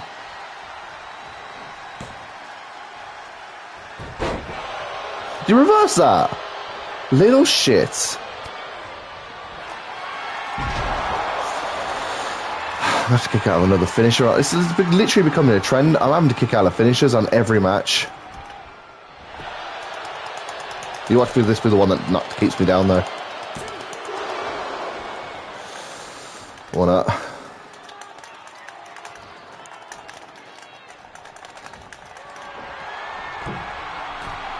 Alright, let's make him dive. No, or not. Oh my god! The reversals rate in this game is ridiculous, man.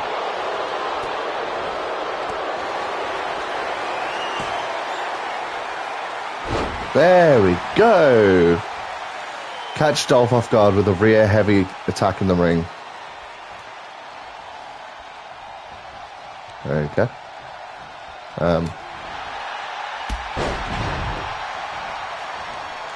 I pressed the wrong button again. I did square instead of X. There we go. That was the right button this time.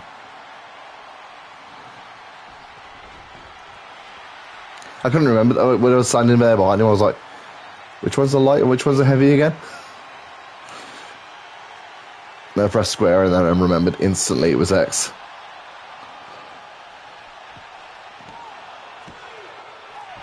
You know, I was definitely stunned here, and Dolph got a good pin on me, but didn't have enough strength to hold it.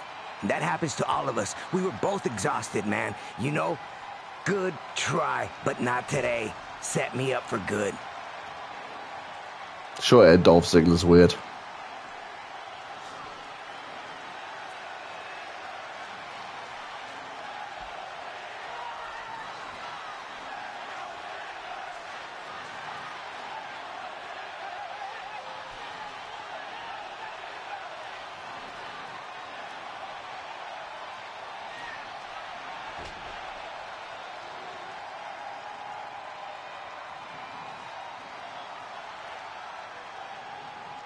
I knew Dolph was getting really frustrated. I can see it in his face, and I felt that vibe right off the bat when we went up to the top.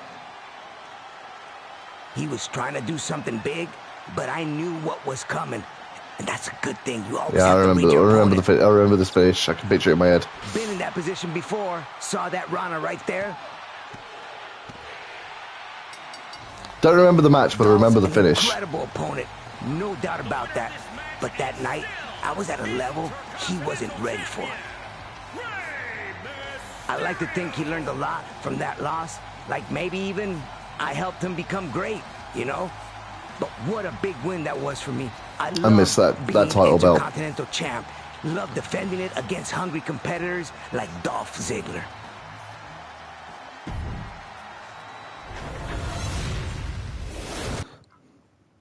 Bragging rights for the world heavyweight title was every man for himself.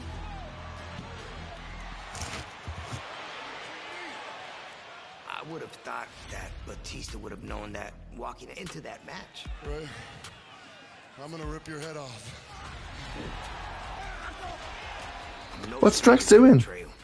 Throughout my career, I had people that I thought were friends end up turning their backs on me. But this one, for some reason, it hit a very soft spot.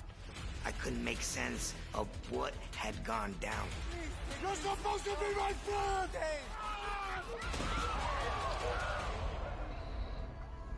If I would have known that this was gonna interfere in our friendship, I would have never have done what I did. We had gone through so much together, and I just couldn't believe how quickly he could throw that all away. I'm not thinking about what we've been through. I'm not thinking about you. I'm thinking about me.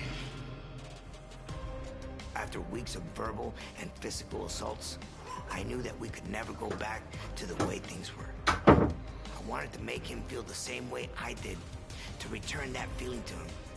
And the best way I could think to do that was to beat him on SmackDown and get the #1 contender spot that Batista felt belonged to him.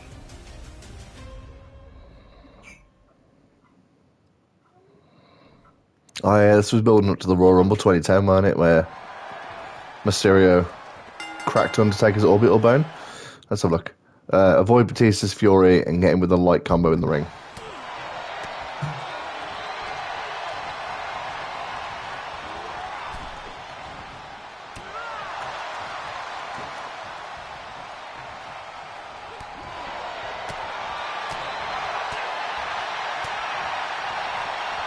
Okay. I only had time to read that quickly. I think it says a running front attack. Just any running front, a front running attack. Okay. Just any of them would be fine then, I suppose. If I'm not getting the shit kicked out of me.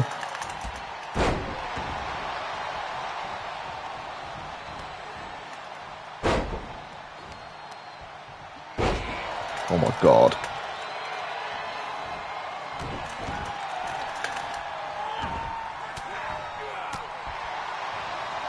Alright, I'm just going to try a running grapple or something.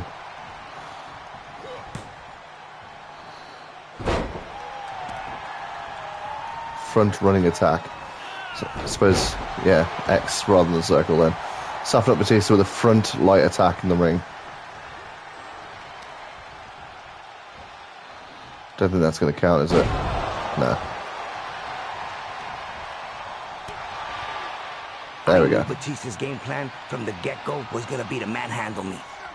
So I just looked to use the momentum to my favor. I mean, my hope was to be wherever his fists and boots were not. And then before I knew it, I was in the worst possible spot I could ever be in. Just gotta start going crazy. Why are they blowing out the whatever I referees' can to get faces, free. though?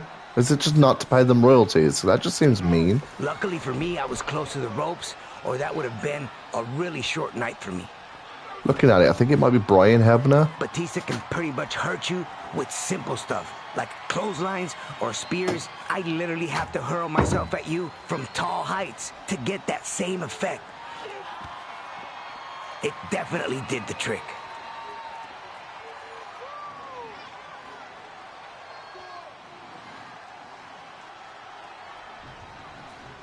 Died it up, get Batista out of the ring and do some damage at ringside.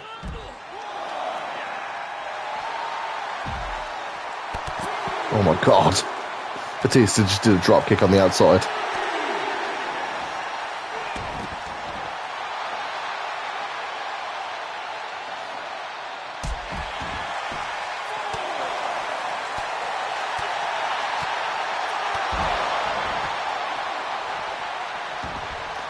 Let's break the count. With some damage. Okay, now perform a running front grapple to Batista anyway. Anywhere. Not anyway. Almost planted me on the barricade then. Ray's little Mysterios almost got destroyed.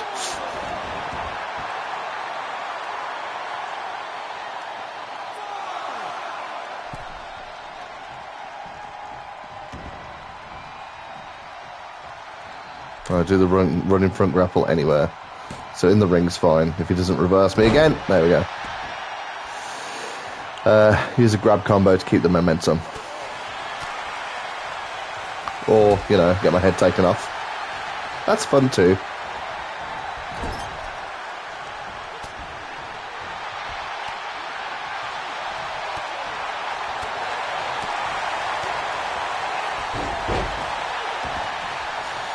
Get Batista seated on the top turnbuckle and hit him with a light attack to wake him up a bit. Okay, I definitely motioned towards the ropes. His head's so red. It's taken so much damage.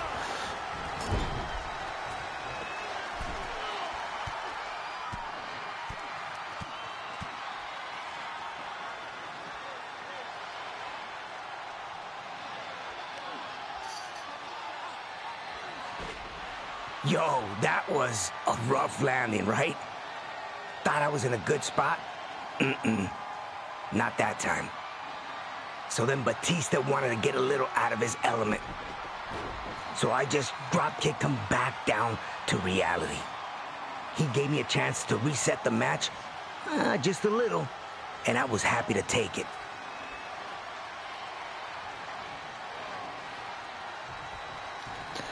You're down, but you're not out. Come back against Batista if you try. Okay, I think I know what it's asking me to do. I have to knock him down and get some space first, though. Or get kneed in the head. Getting kneed in the head's fun, too.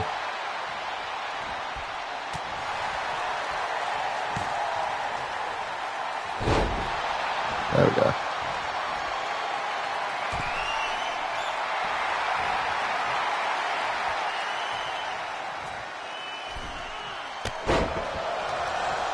Oh man, this is going to be fun with my face cam covering up the button I need to press. Batista with a sunset flip. Form a springboard attack from the apron to Batista while he's down in the ring. Okay. That wasn't right.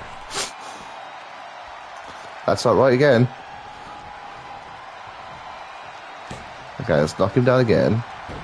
Or, you know, get slammed on my ass.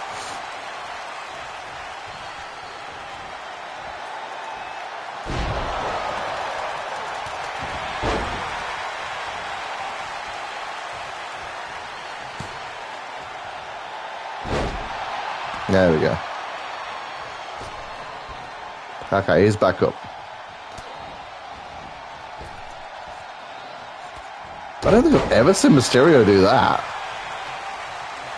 I mean, fair play if he can. Let's stay down. Oh my god, do the springboard attack.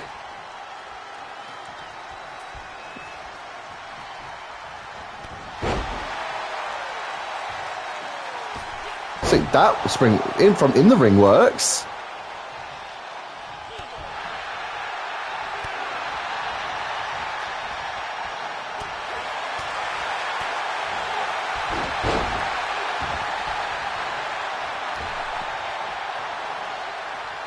Is it because I'm pressing it almost as soon as I get out there?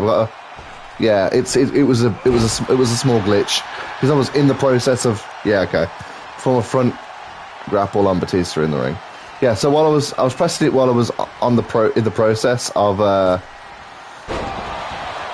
getting out of the ring. I wanted to do it quickly, and the game must have thought that it was the same motion of getting out the ring.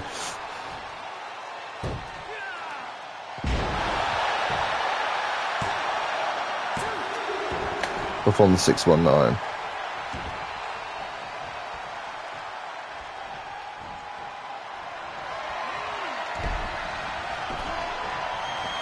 Just a small little gameplay glitch. Are you serious? The reversals in this game are they're just too much, man. Have we got any? No, I've got no more signatures. I'm going to start using up my finishes, I think.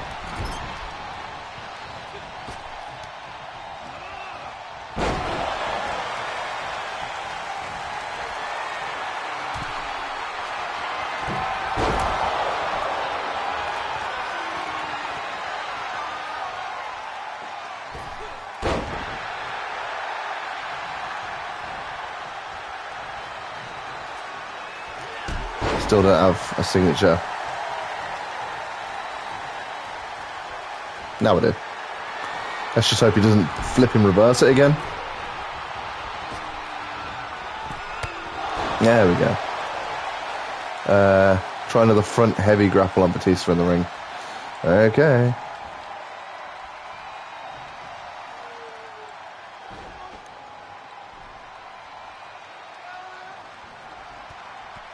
I was going out on my sword, you know?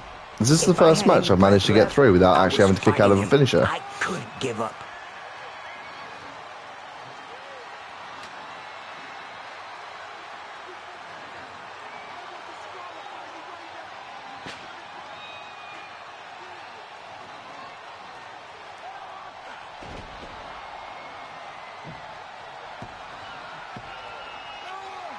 Oh, he rocked me with that spear, but I wasn't out. It hurt to move, but I knew that he was just getting angrier the more I hung around and kicked out. And then, of course, like we all do at points, he got a little careless, a little sloppy, and I made him pay.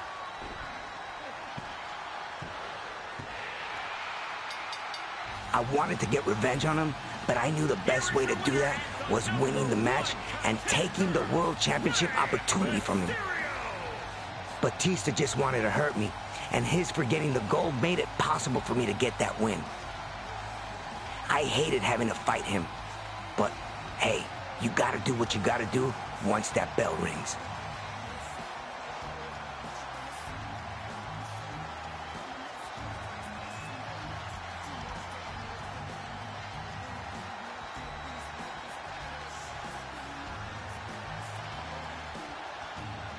Yeah, 2010 was that weird time when Mysterio stopped putting in his milky contact lenses and he just had his regular eyes. It just looked weird considering the fact that he was wearing the milky contacts for so long.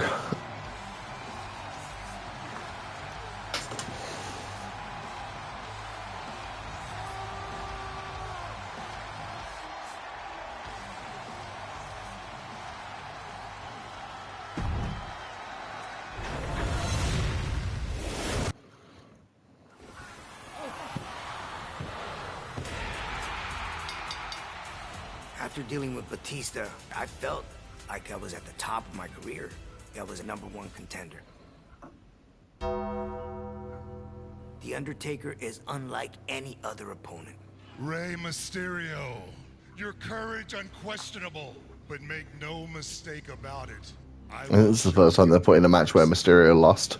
I went into the 2010 Royal Rumble fully believing in myself, confident that I could defeat him. At the Royal Rumble, you will suffer the same fate that everyone else has suffered when they have tried to make a name for themselves at my expense. Undertaker! This is a match I'm glad we got to see. I'm not afraid. I am not like the rest. Undertaker versus I knew I had the Mysterio. speed advantage, and that if I could maybe take out a leg or catch him with something unexpected, I had a chance. It's not just the size of the dog in the fight, but the size of the fight in the dog, right? Well, this dog had just found himself in the yard of the top dog, the Phenom. It would take everything I had to avoid ending the night resting in peace.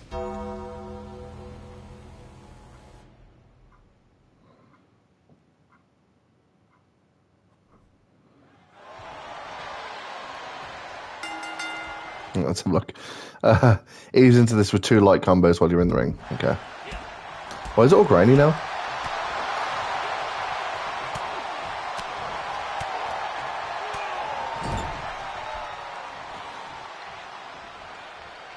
Front heavy corner attack.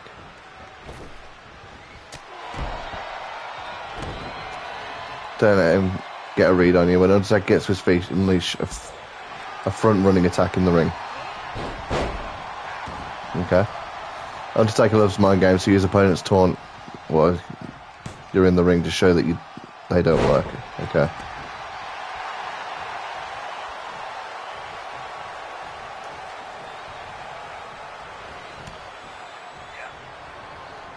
Do a front light attack on Undertaker while you're in the ring. See, I'm having to play and like counter everything Undertaker's doing while also reading. Feel sorry for dyslexic people who have to take that extra time to read. Usually at the See, I don't know why the 619 gameplay's all grainy, because the goes. actual match itself weren't grainy. Taker set me up good here. Had me thinking I was fine. And then all of a sudden, he got me prepped up for the tombstone. Undertaker's ability to set traps in the middle of a match is without equal.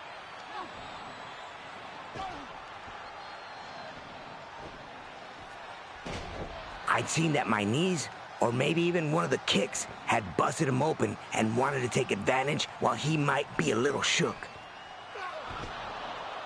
See, we're back to grainy again. Why? Unfortunately for me, he was more than ready for that plan. But I'd seen the blood. I'd heard him. Like if He every was match was human, grainy I and knew if I they just were kept playing at it like it was like I some could sort of win memory this or match something, and I'd get it, become but world heavyweight champion again. I it's just rough in had there, to but I get need to see a back running to attack my to the Undertaker while he's seated in the corner. Okay. Literally couldn't reverse that. That one I could reverse, I was just really slow at doing it.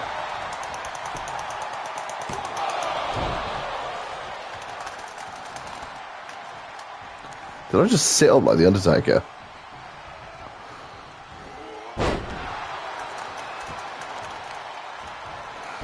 Damn, Taker's relentless. Right, let's do that. And that. Okay.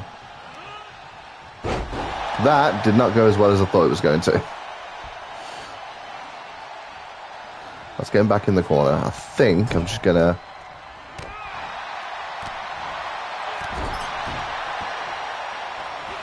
I'm sure that's where Ray actually like damaged his orbital bone at ringside. Take a breather. Do a grab combo while you're at ringside. You'll have Undertaker. Yeah. Okay, let's just get out of the ring then and wait for it to follow me.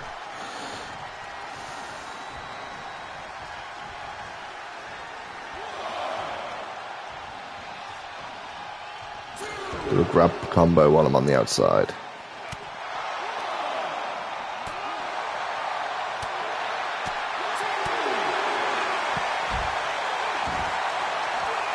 Oh, yeah, moved out of the way of that one.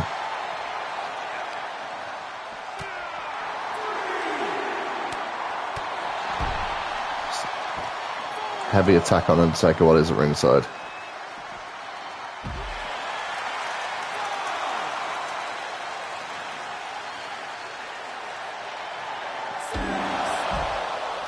Count of 6, get in the ring.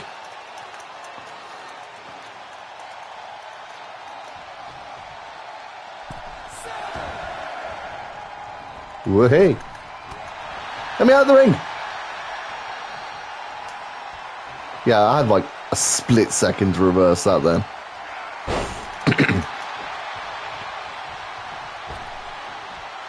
Bye. There we go. Really, going aerial is always a double-edged sword.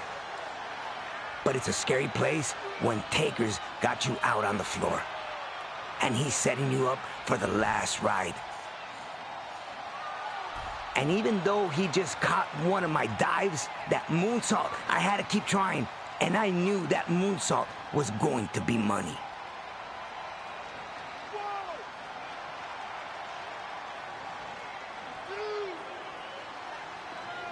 I like how Ray's narrating this as well, by the way. It's not just the in-game commentary. Because it always looks so awkward, like in WWE 13, where you have Michael Cole and Jerry Lawler commentating over a match from WrestleMania 2. Follow-up to keep him reeling. But he saw it coming, and in an instant, had me struggling to get my breath once again. What could I do to this guy to stop him?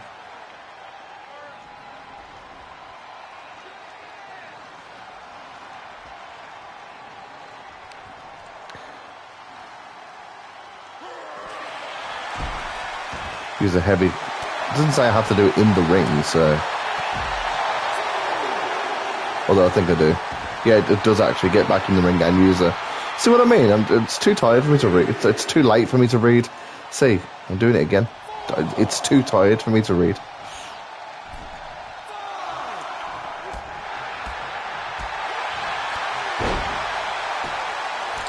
Show what you made of. Wear and take it down with a running front grapple in the ring.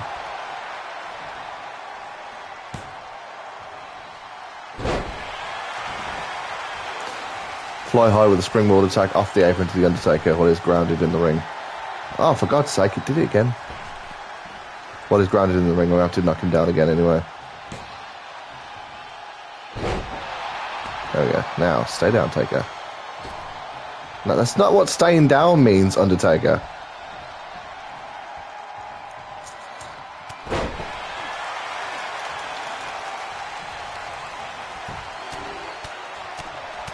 He's not very good at following instructions, is he? I've still got... I have to knock him down somehow.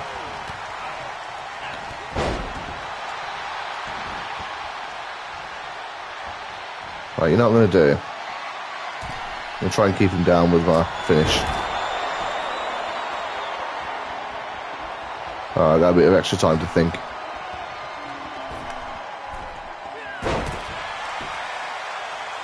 Now put everything into a front heavy attack on the Undertaker while he's standing in the ring.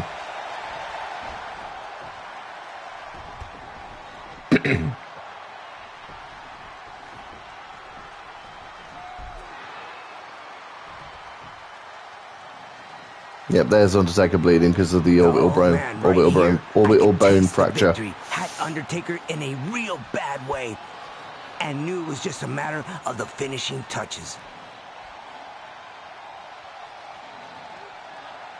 But then, just like that, it all went south, and Undertaker did what he does best.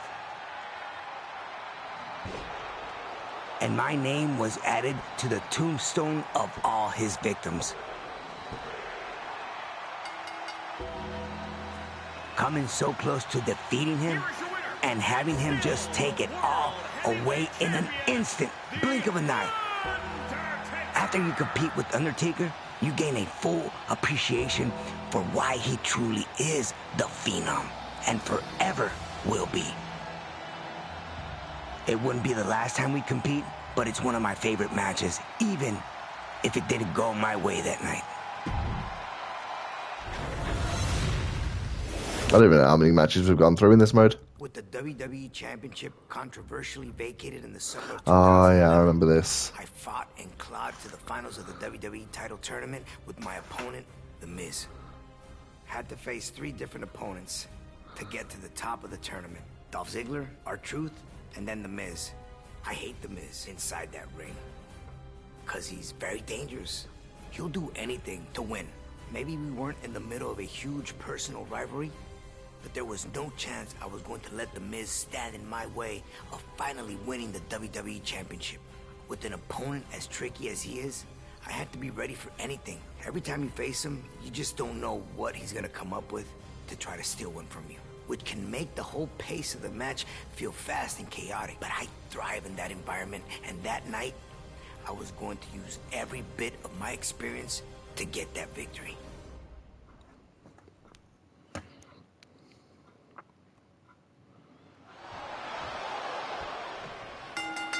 Right, let's have a look.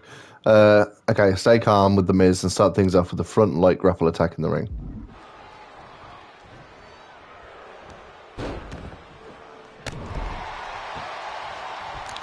Now open with the grab combo in the ring. Okay. See, I'm still having to read and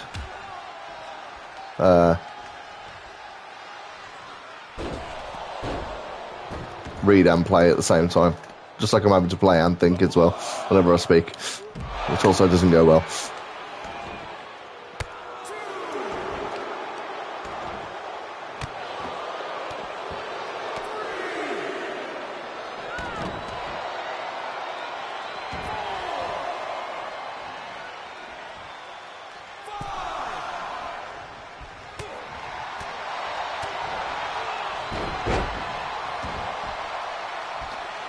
Two front running attacks in the ring.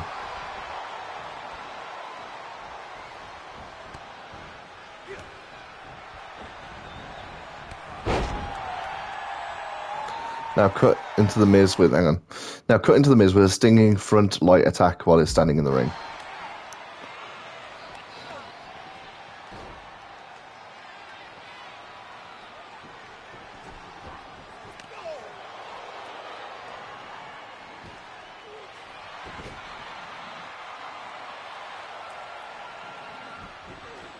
A lot of people underestimate Miz's mental approach.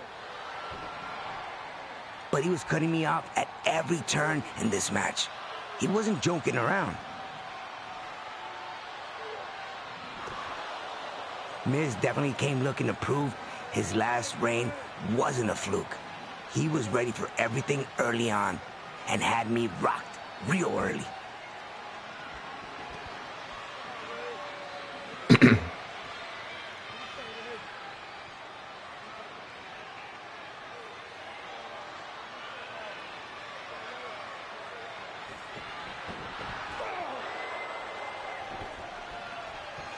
Maybe I had come in taking Miz a little lightly.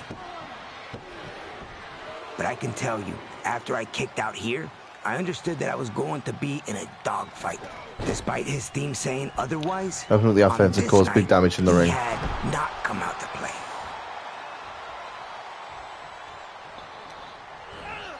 Oh, in or out of the ring, okay.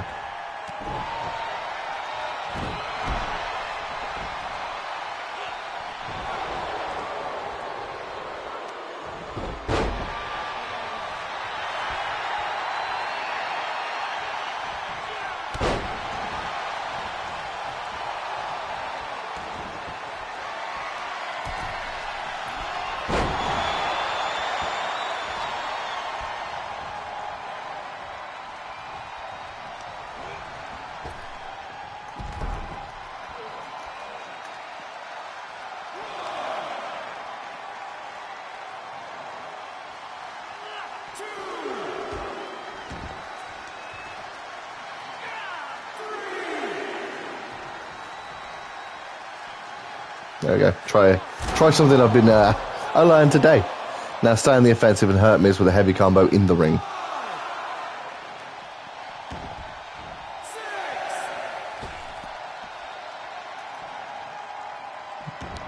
Alright, that'll break the count enough.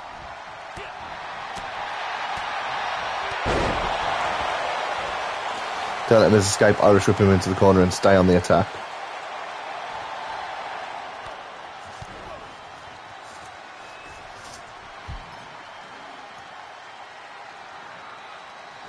I just needed something to buy a minute because Miz was coming strong. Thankfully, the ring post was right there when I needed it.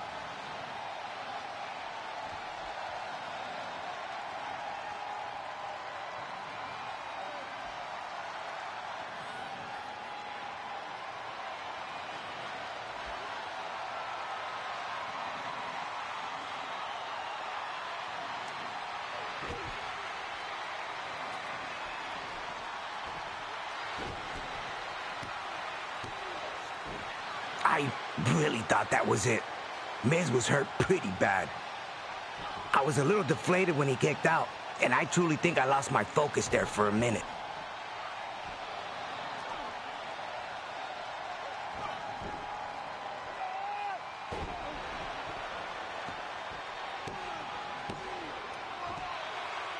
Miz took advantage when I let frustration take over for a second, and that DDT that he hit me with had me seeing stars. Maybe he didn't get the pin there, I don't know. But if I made another mistake like that, I was gonna pay. Miz would be leaving the arena Front running grapple to him in the ring. WWE Championship.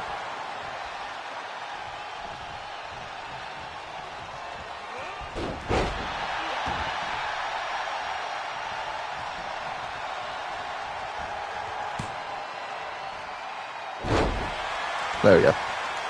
Don't waste any time getting Miz in with a middle rope dive attack while he's on his feet in the ring. Okay, so let's just knock him down first. Get some space.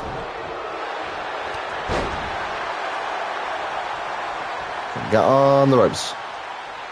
He's not getting on the ropes. Don't know why he didn't get on the ropes.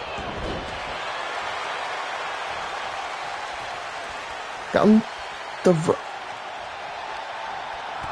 He's not getting on the he's not getting on the middle ropes. I feel like that's cheating. The game's actually stopping me from doing what it's asking me to do.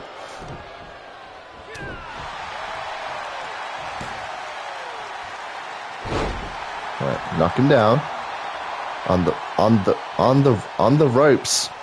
Get on the ropes, goddammit. Oh, it's too far away for this. Yep. He's like directly in the middle of the ring.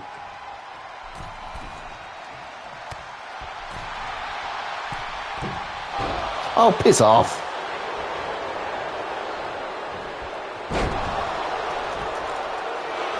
Ah, shit.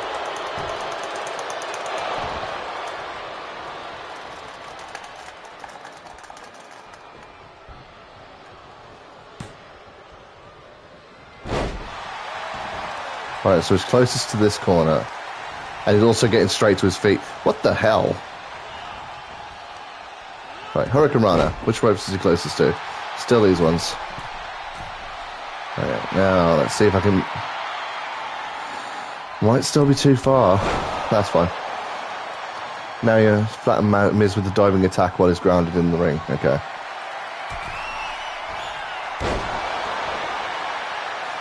You're rolling now. Dial up the 619 on Miz. Do I still have the 619 or is it a finisher now? I've still got it. Let's just hope he doesn't bloody reverse it. There we go. Almost done. Use a front heavy grapple attack in the ring for the win. And go for the win.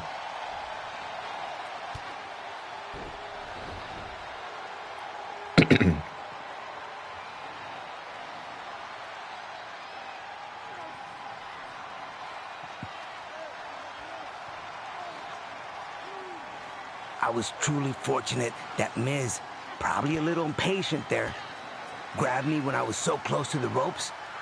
If I can't get my hand on the ropes, he probably ends this match right there. A costly mistake on his part.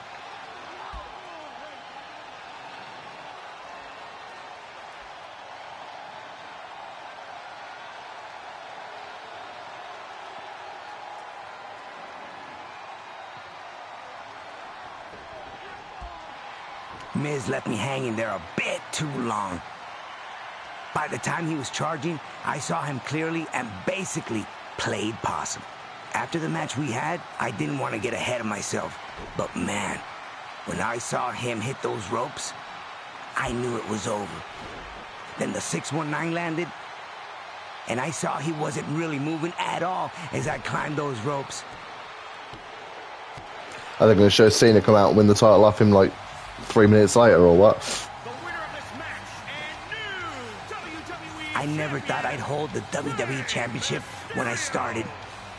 Getting that 3 count on Miz, holding that championship in my hands, it was an incredible moment in my career. Even if it didn't last as long as I would have hoped. No one can take that achievement away from me. And without someone like The Miz to push me in that bout, I truly wouldn't know if it would have meant as much as it did.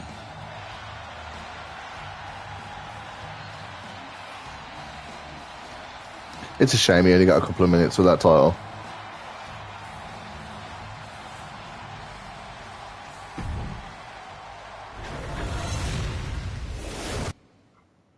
After a short time away, I finally returned home to WWE and was looking to make an impact.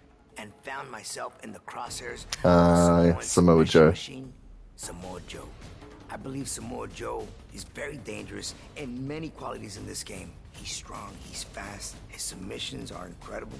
I felt all of those 3 and more every time I faced him. Each time we met, it felt like he found a new body part to target. Aside from being ruthless, Samoa Joe is one of the most intelligent competitors you will ever see inside of a ring. Samoa Joe is relentless, and I'm man enough to admit that he got the best of me at WrestleMania. If you thought what I did to you at WrestleMania was bad already, tonight will make that pale in comparison. I wasn't gonna let him derail my WWE return so soon. With the chance to battle him again on Raw, I knew that if I could dig deep and avoid his devastating blows, I had a chance, which, against Joe, is all you can really ask for.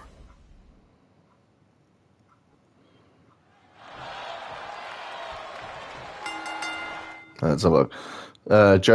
Samoa Joe starts strong, so take him off his feet with a light running attack in the ring. Now use a light combo in the ring to keep Samoa Joe on defense. I'll try a grab combo on him.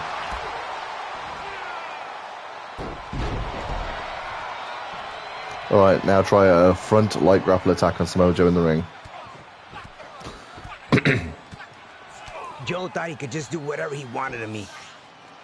Look how he just tosses me out of the ring. But I was still okay. A little shook, but okay.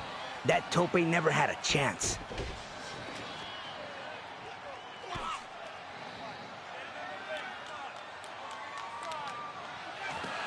I was just happy he didn't catch me there. Joe's a really strong dude, and I was risking being powerbombed on the floor if this didn't work.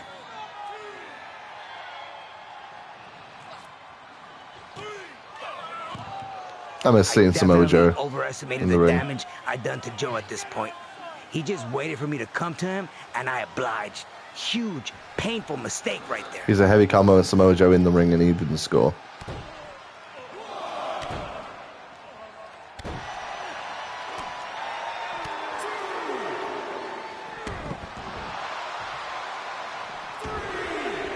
What year was this? It would have been either 2017 or 2018, maybe?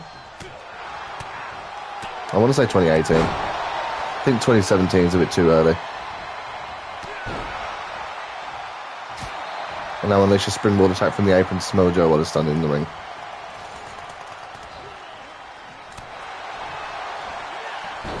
Let's knock him off his feet first so I can at least get some space.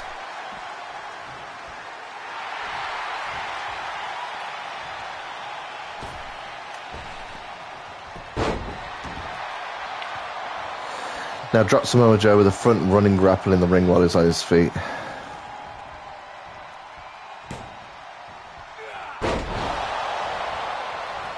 Okay, time for a big attack. Perform a front heavy grapple attack to Samoa Joe in the ring.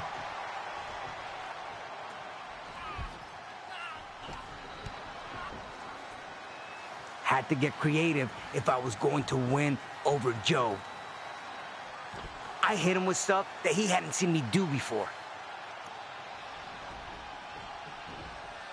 Just like that.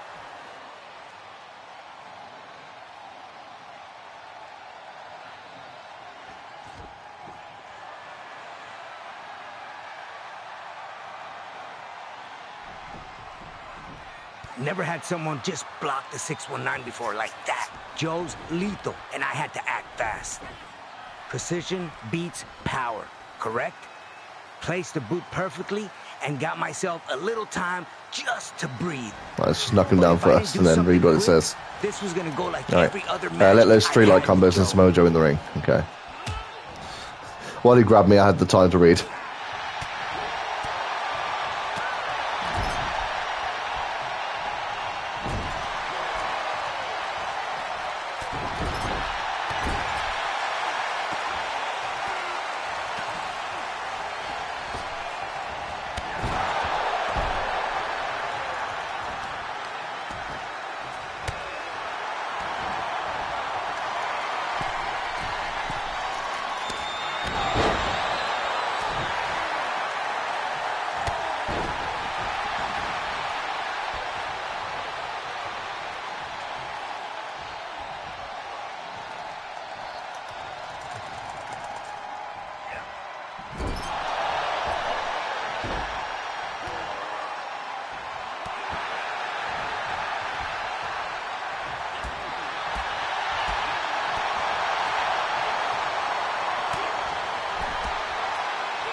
God damn.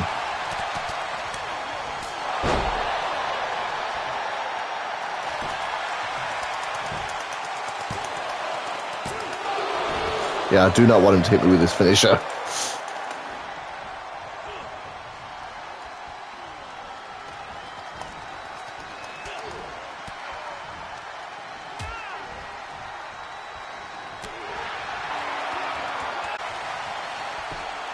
My feet are literally in the ropes.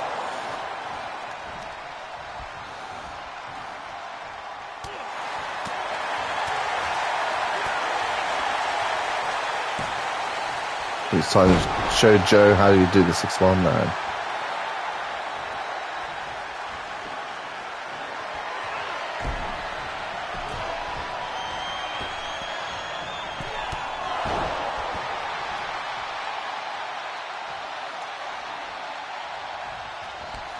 I'll whip him into the corner and do a big corner attack.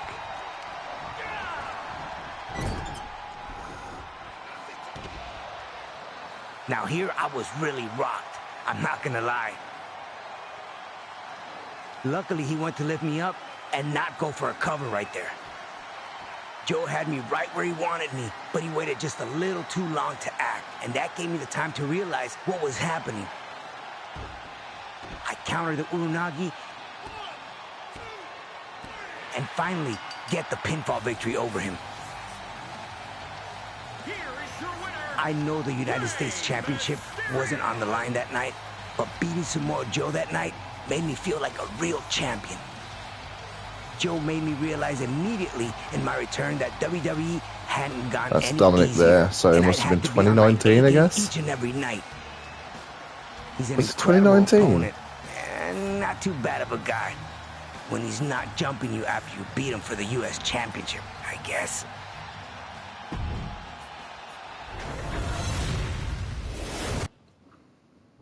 Throughout my career, I competed against the best luchadors on the planet, and I owned victories over them all. The greatest match superstar in WWE history. The chance to take on another Lucha Libre master in Gran Metalik was something that got me very excited. Competing against another luchador, it motivates me. It inspires me to learn from the new generation. And I have something to teach them as well. This guy right here, Gran Metalik, at one time was watching me on TV and said, I want to do that. And look at him now. One of the best. He's the king of the ropes. Is Metalik even still in WWE? Of high flying. It's a different control. This generation has something new under their sleeve, and you have to respect that. The heritage and culture of Lucha Libre in great hands here. When I had the opportunity to face Gran Metalik, I knew these were deep roots. We were going back to where I began. I was so excited to give the WWE Universe a taste of true Lucha Libre, and knew this was a dream match that they couldn't afford to miss.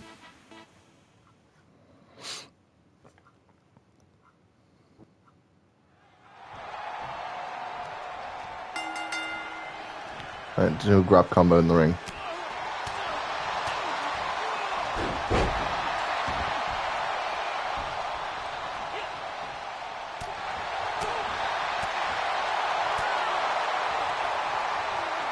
Get a hold of Gran Metalik. Okay, there we go. From the second he grabbed me, I knew right away that he was here to make a statement. He brought the fight with him. I knew this was a match he'd wanted ever since I had returned. And man, he came out crisp, looking good, and on point. Counters everything I tried.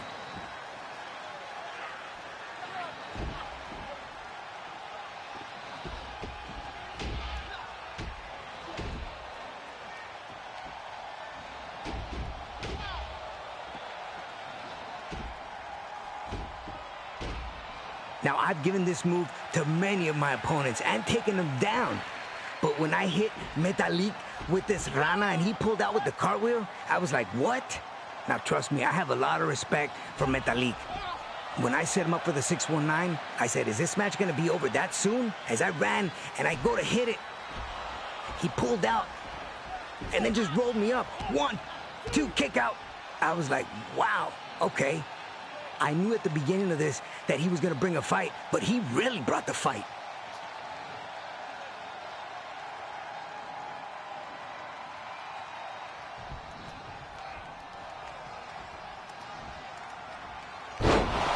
Okay, he's got moves. Take Metalik to ringside and unleash a heavy combo.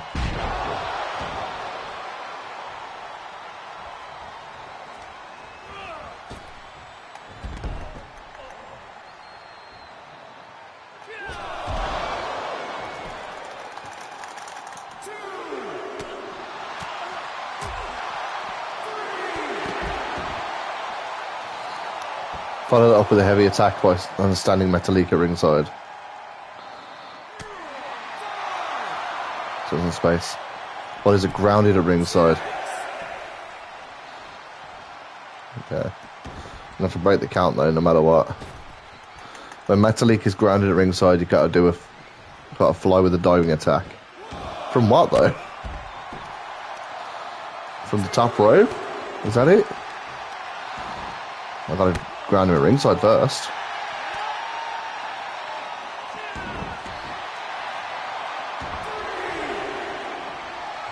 It's getting up.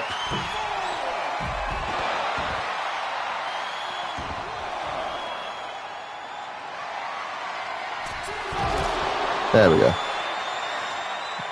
Get Gran Metalik back in the ring and follow up with the front running grapple.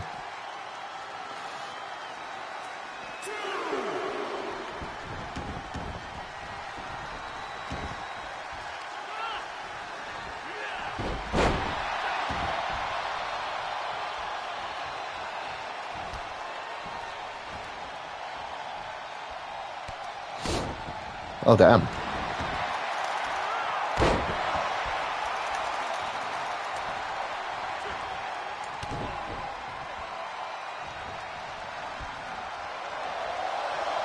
I don't think there's any counter opportunity with this move.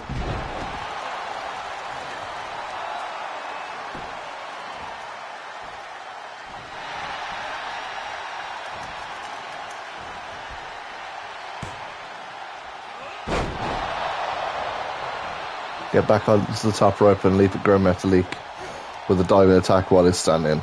Let's knock him down, burst against in space.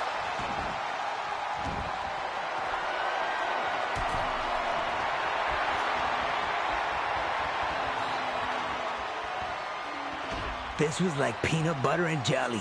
I hit the senton, and right after that, it's the springboard crossbody. 2 moves that always go back to back.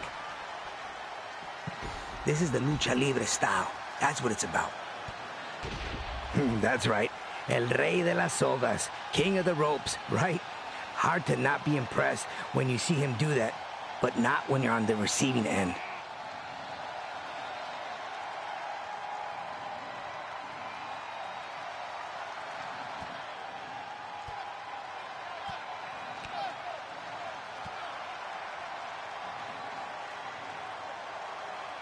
It's like everywhere we went, Gran Metalik was in my face, not backing down from anything.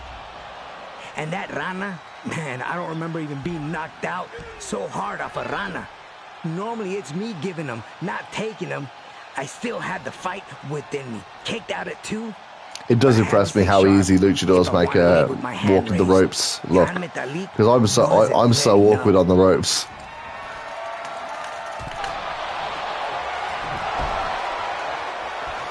I've always been quite awkward on the ropes. I only go to the ropes when I have to.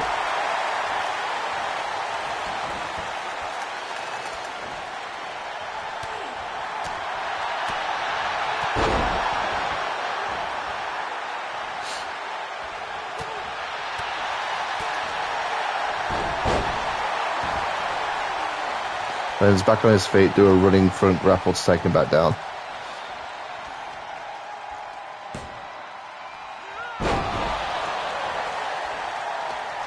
The middle rope diving attack while he's standing in the ring.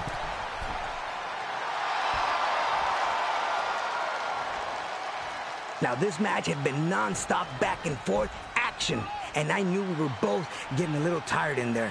Honestly, I was, and I thought he was as well.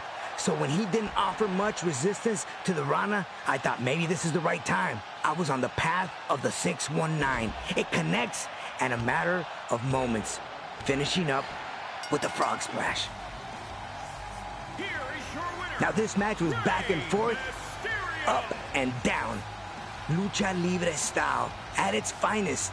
When that frog splash landed, I knew that was it. It was over. Now I gotta say, Gran Metalik put up a hell of a fight. He was everything I expected and much more to be as an opponent. And I told him once it was over, I would love to have this match once again. I love seeing the next wave of luchadores, and getting to test myself against one of the best and the upcoming was very special to me. Getting the win, of course, just makes it much sweeter.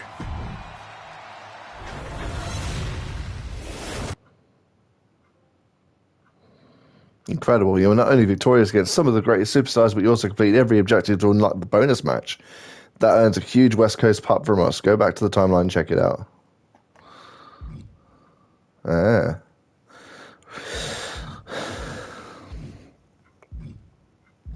So these are all the matches we've done so far.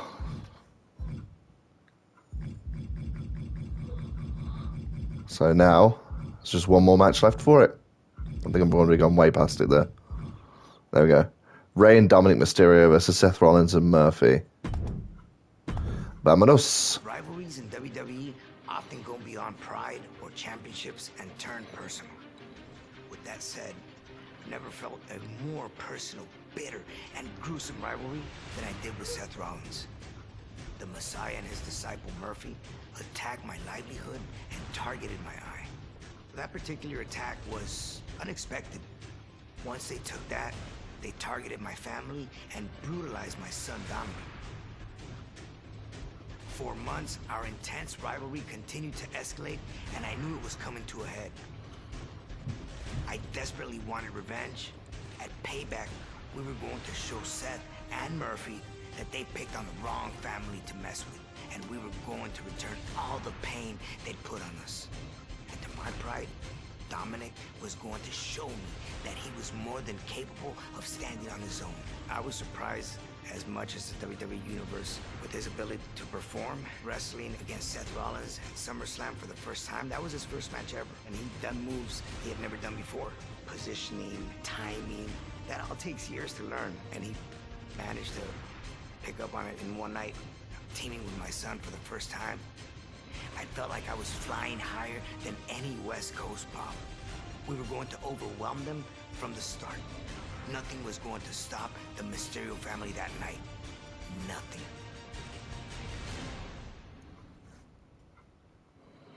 This isn't the night when Ray and Dominic won the tag team title, is it?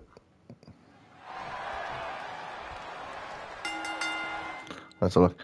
Okay, Dominic's starting off hot. Go straight to standing Murphy with a front running attack in the ring. Or, you know, get caught.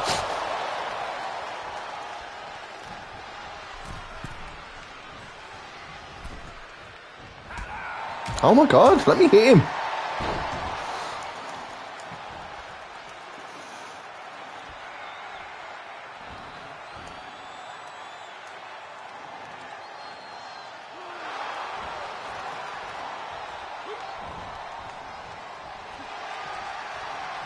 I've not got the space to do anything at the moment.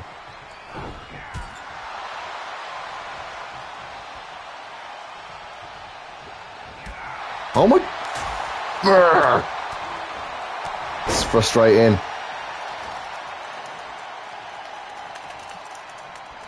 Now Seth's in, so...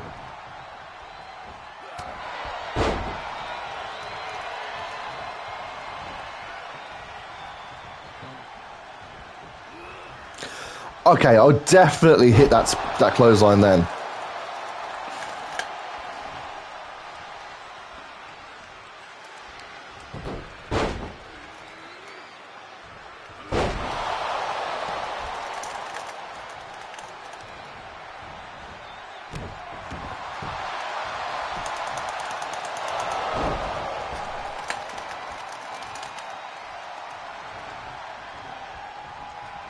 Oh my god, this is so frustrating.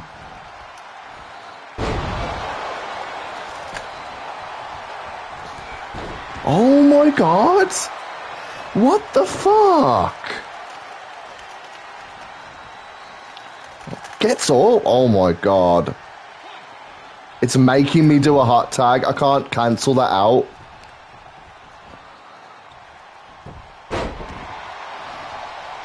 Why is Dominic's running clothesline so slow? See that? See that? I definitely came in contact with him. Stop making me do a hot... You know what? I'm restarting. I didn't want to do this, but I'm restarting this match because that's bullshit. Nothing I was doing was work. There we fucking go. How fucking hard was that?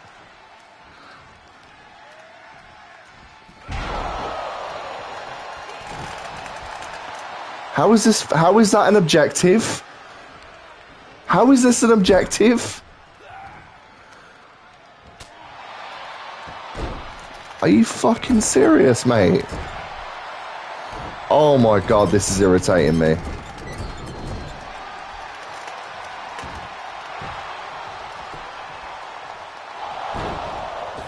Have Dominic surprise Seth Rollins with a light attack while he's on the apron. Fucking hell. I gotta do this while Murphy's just relentlessly attacking me as well. Oh, Murphy, get the fuck out of here, you little twat.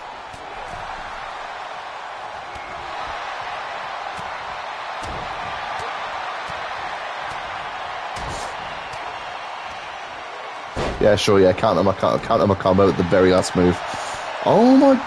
Fuck off, you little dickhead.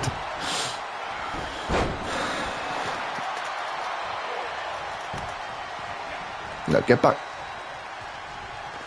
Mate, this game should not be making them tag out and stuff when I need the other person in the ring. It's making me have to have the other person in the ring.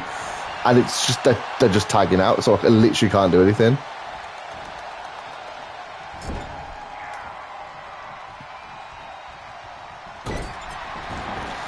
Oh, fuck off, Seth. This is where this mode turns to shit. Is when you actually physically can't do anything. I gotta do the 3 light combos on Murphy, but Seth Rollins won't get the fuck out of the ring.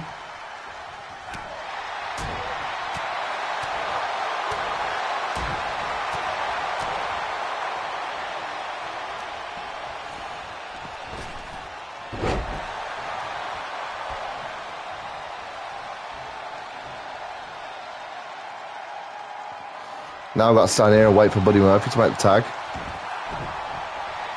Which he's not even doing. Just comes straight in with a big boot.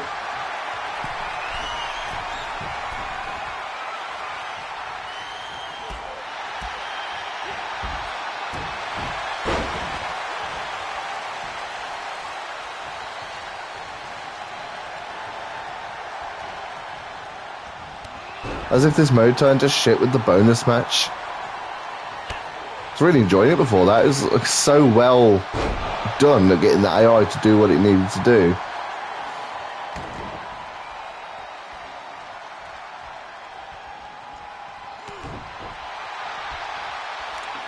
Where the fuck is Dominic? He's not stunned anymore. What the hell? I guess Murphy's going to keep coming over to me even though I need Seth in.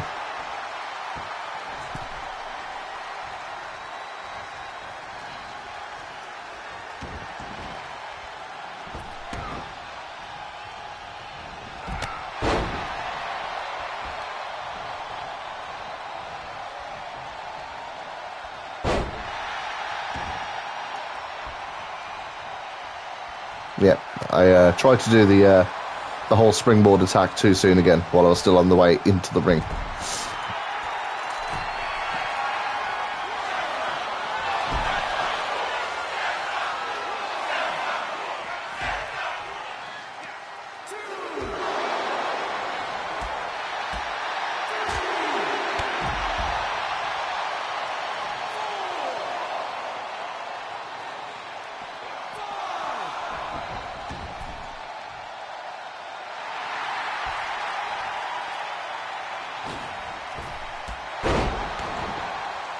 Alright, once Murphy tags back in, I want Dominic to meet him in the ring with a standing front light attack. Get your friend in.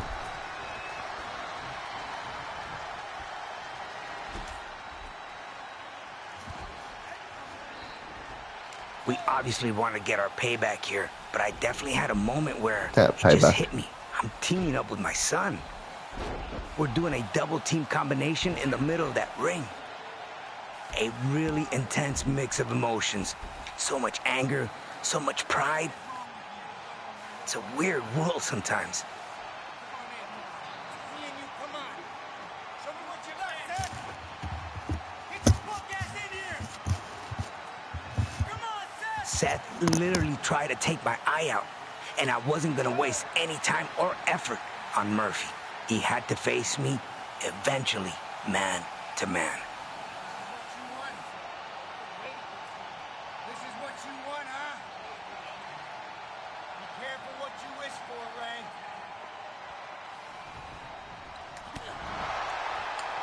Two light combos in the ring.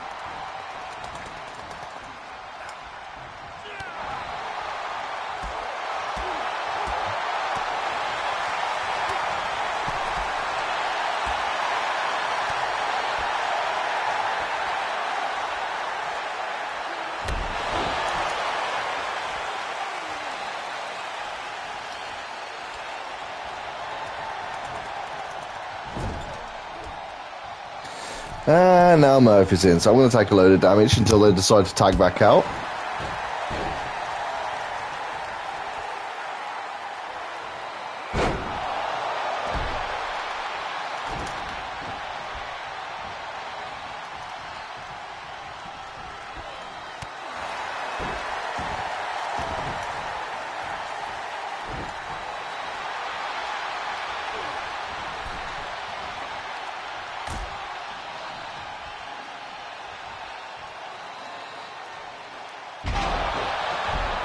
Like, they should have made the AI smarter than this. Like, my objective is to hit Seth Rollins, so the AI should be like, Seth needs to be in the ring.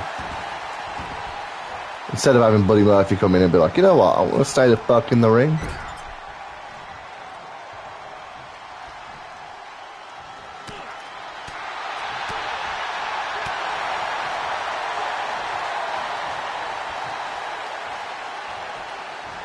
Major damage to Seth Rollins. Damage will count.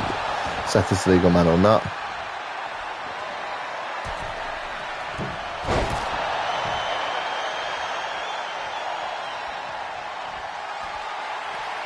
I've got another one in there.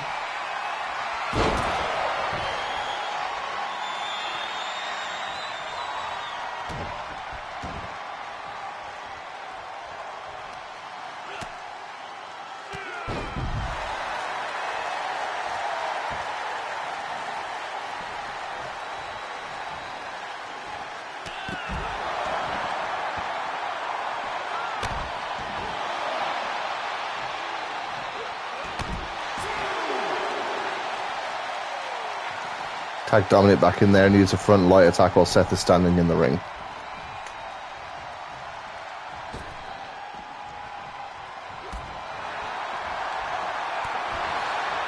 Telling Seth the front light grapple should work. Unless he suplexes me in the ring first.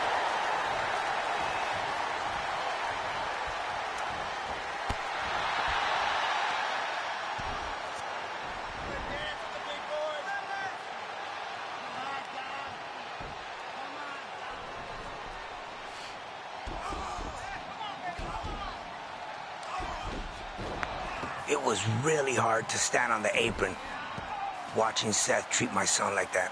But I had to trust in Dominic, that he was capable of fighting his own battles. And then seeing him trying so hard to get back into the match, he makes Seth miss. I'm losing my mind in the corner, hoping he has enough time to get to me. I always thought Dominic it was like time. He's quite good in the ring, to be fair. I know people like moan about him, but hoping he can make it. And then I see I like Dominic's work. Him. He's still got a lot to learn, but I definitely like his work.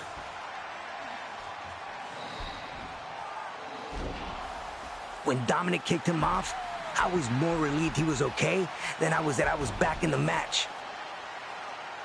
But now, I was going to do some work. I hit him with a big, heavy running attack.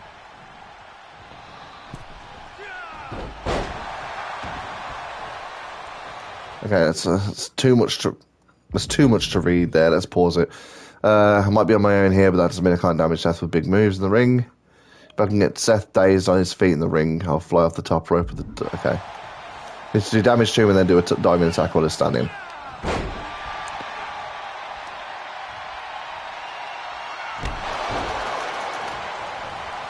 Oh, for God's sake. For some reason, like, you press the button to run, and the game's... Oh, for fuck's sake. This is what I'm on about. Like, this is so frustrating. Because now I'm locked out of the match. I'm locked out of the match until Seth gets back in. This is what frustrates me. The AI should be smarter than this.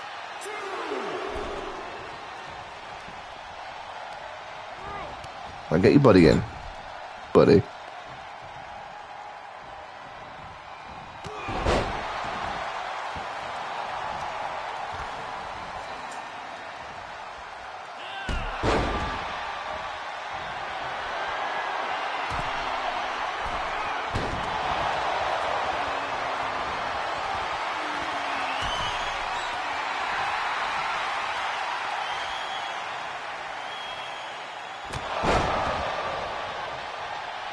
Trying to make a mess of the Messiah. Front heavy grapple should... There. Should have him seeing the light.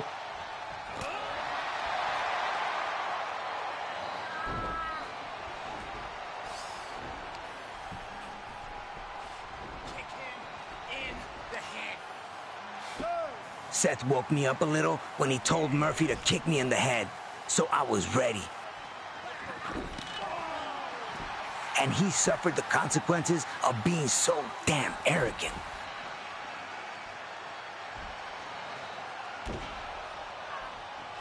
I knew Dom was aching to beat Murphy, and I wanted him to get that feeling. I just told him to send me to Seth when I tagged him. And he heard me loud and clear.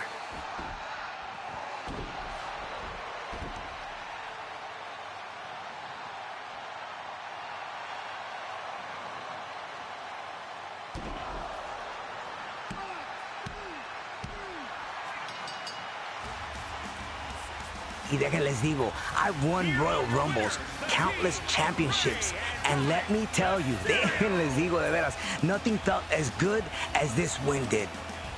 Getting to team with my son was easily the proudest moment of my career. Tengo un gran orgullo, and seeing him get the win was a rush unlike anything else. La venganza es dulce. Revenge was great, but seeing my son succeed is what mattered the most. Estoy Okay, so we're not Dominic Mysterio now then, so that's good.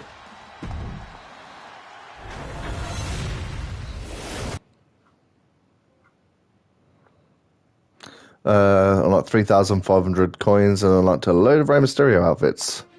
When I first started in this game, there were a lot of doubts about what I'd be able to accomplish. From day one, I took that doubt and used it to fuel my desire to reach for the sky and achieve everything I could desire in this business. Whether that meant taking to the air against fellow luchadors and high flyers, or trying to outmaneuver the greatest mat technicians, or simply trying to avoid the biggest finishers from the biggest monsters. I was always ready to prove that I had the ability to not just be good, to not only become a champion, but to go down in history as one of the greatest superstars of all time. I've traveled the world in search of the highest competition, and while things didn't always go my way, I've made sure to try and turn every negative into a positive.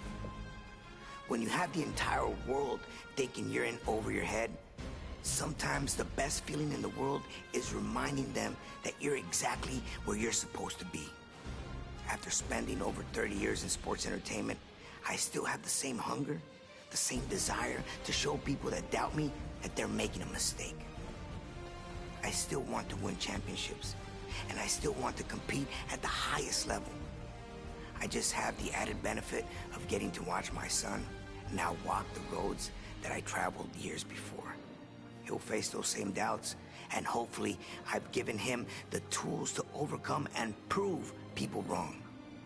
As for me, the greatest mask of all time, well, let's just say that this old filthy animal still has plenty of tricks left up his sleeve. I reckon Ray will still carry on wrestling for a while. I reckon he won't even be retired by 2030.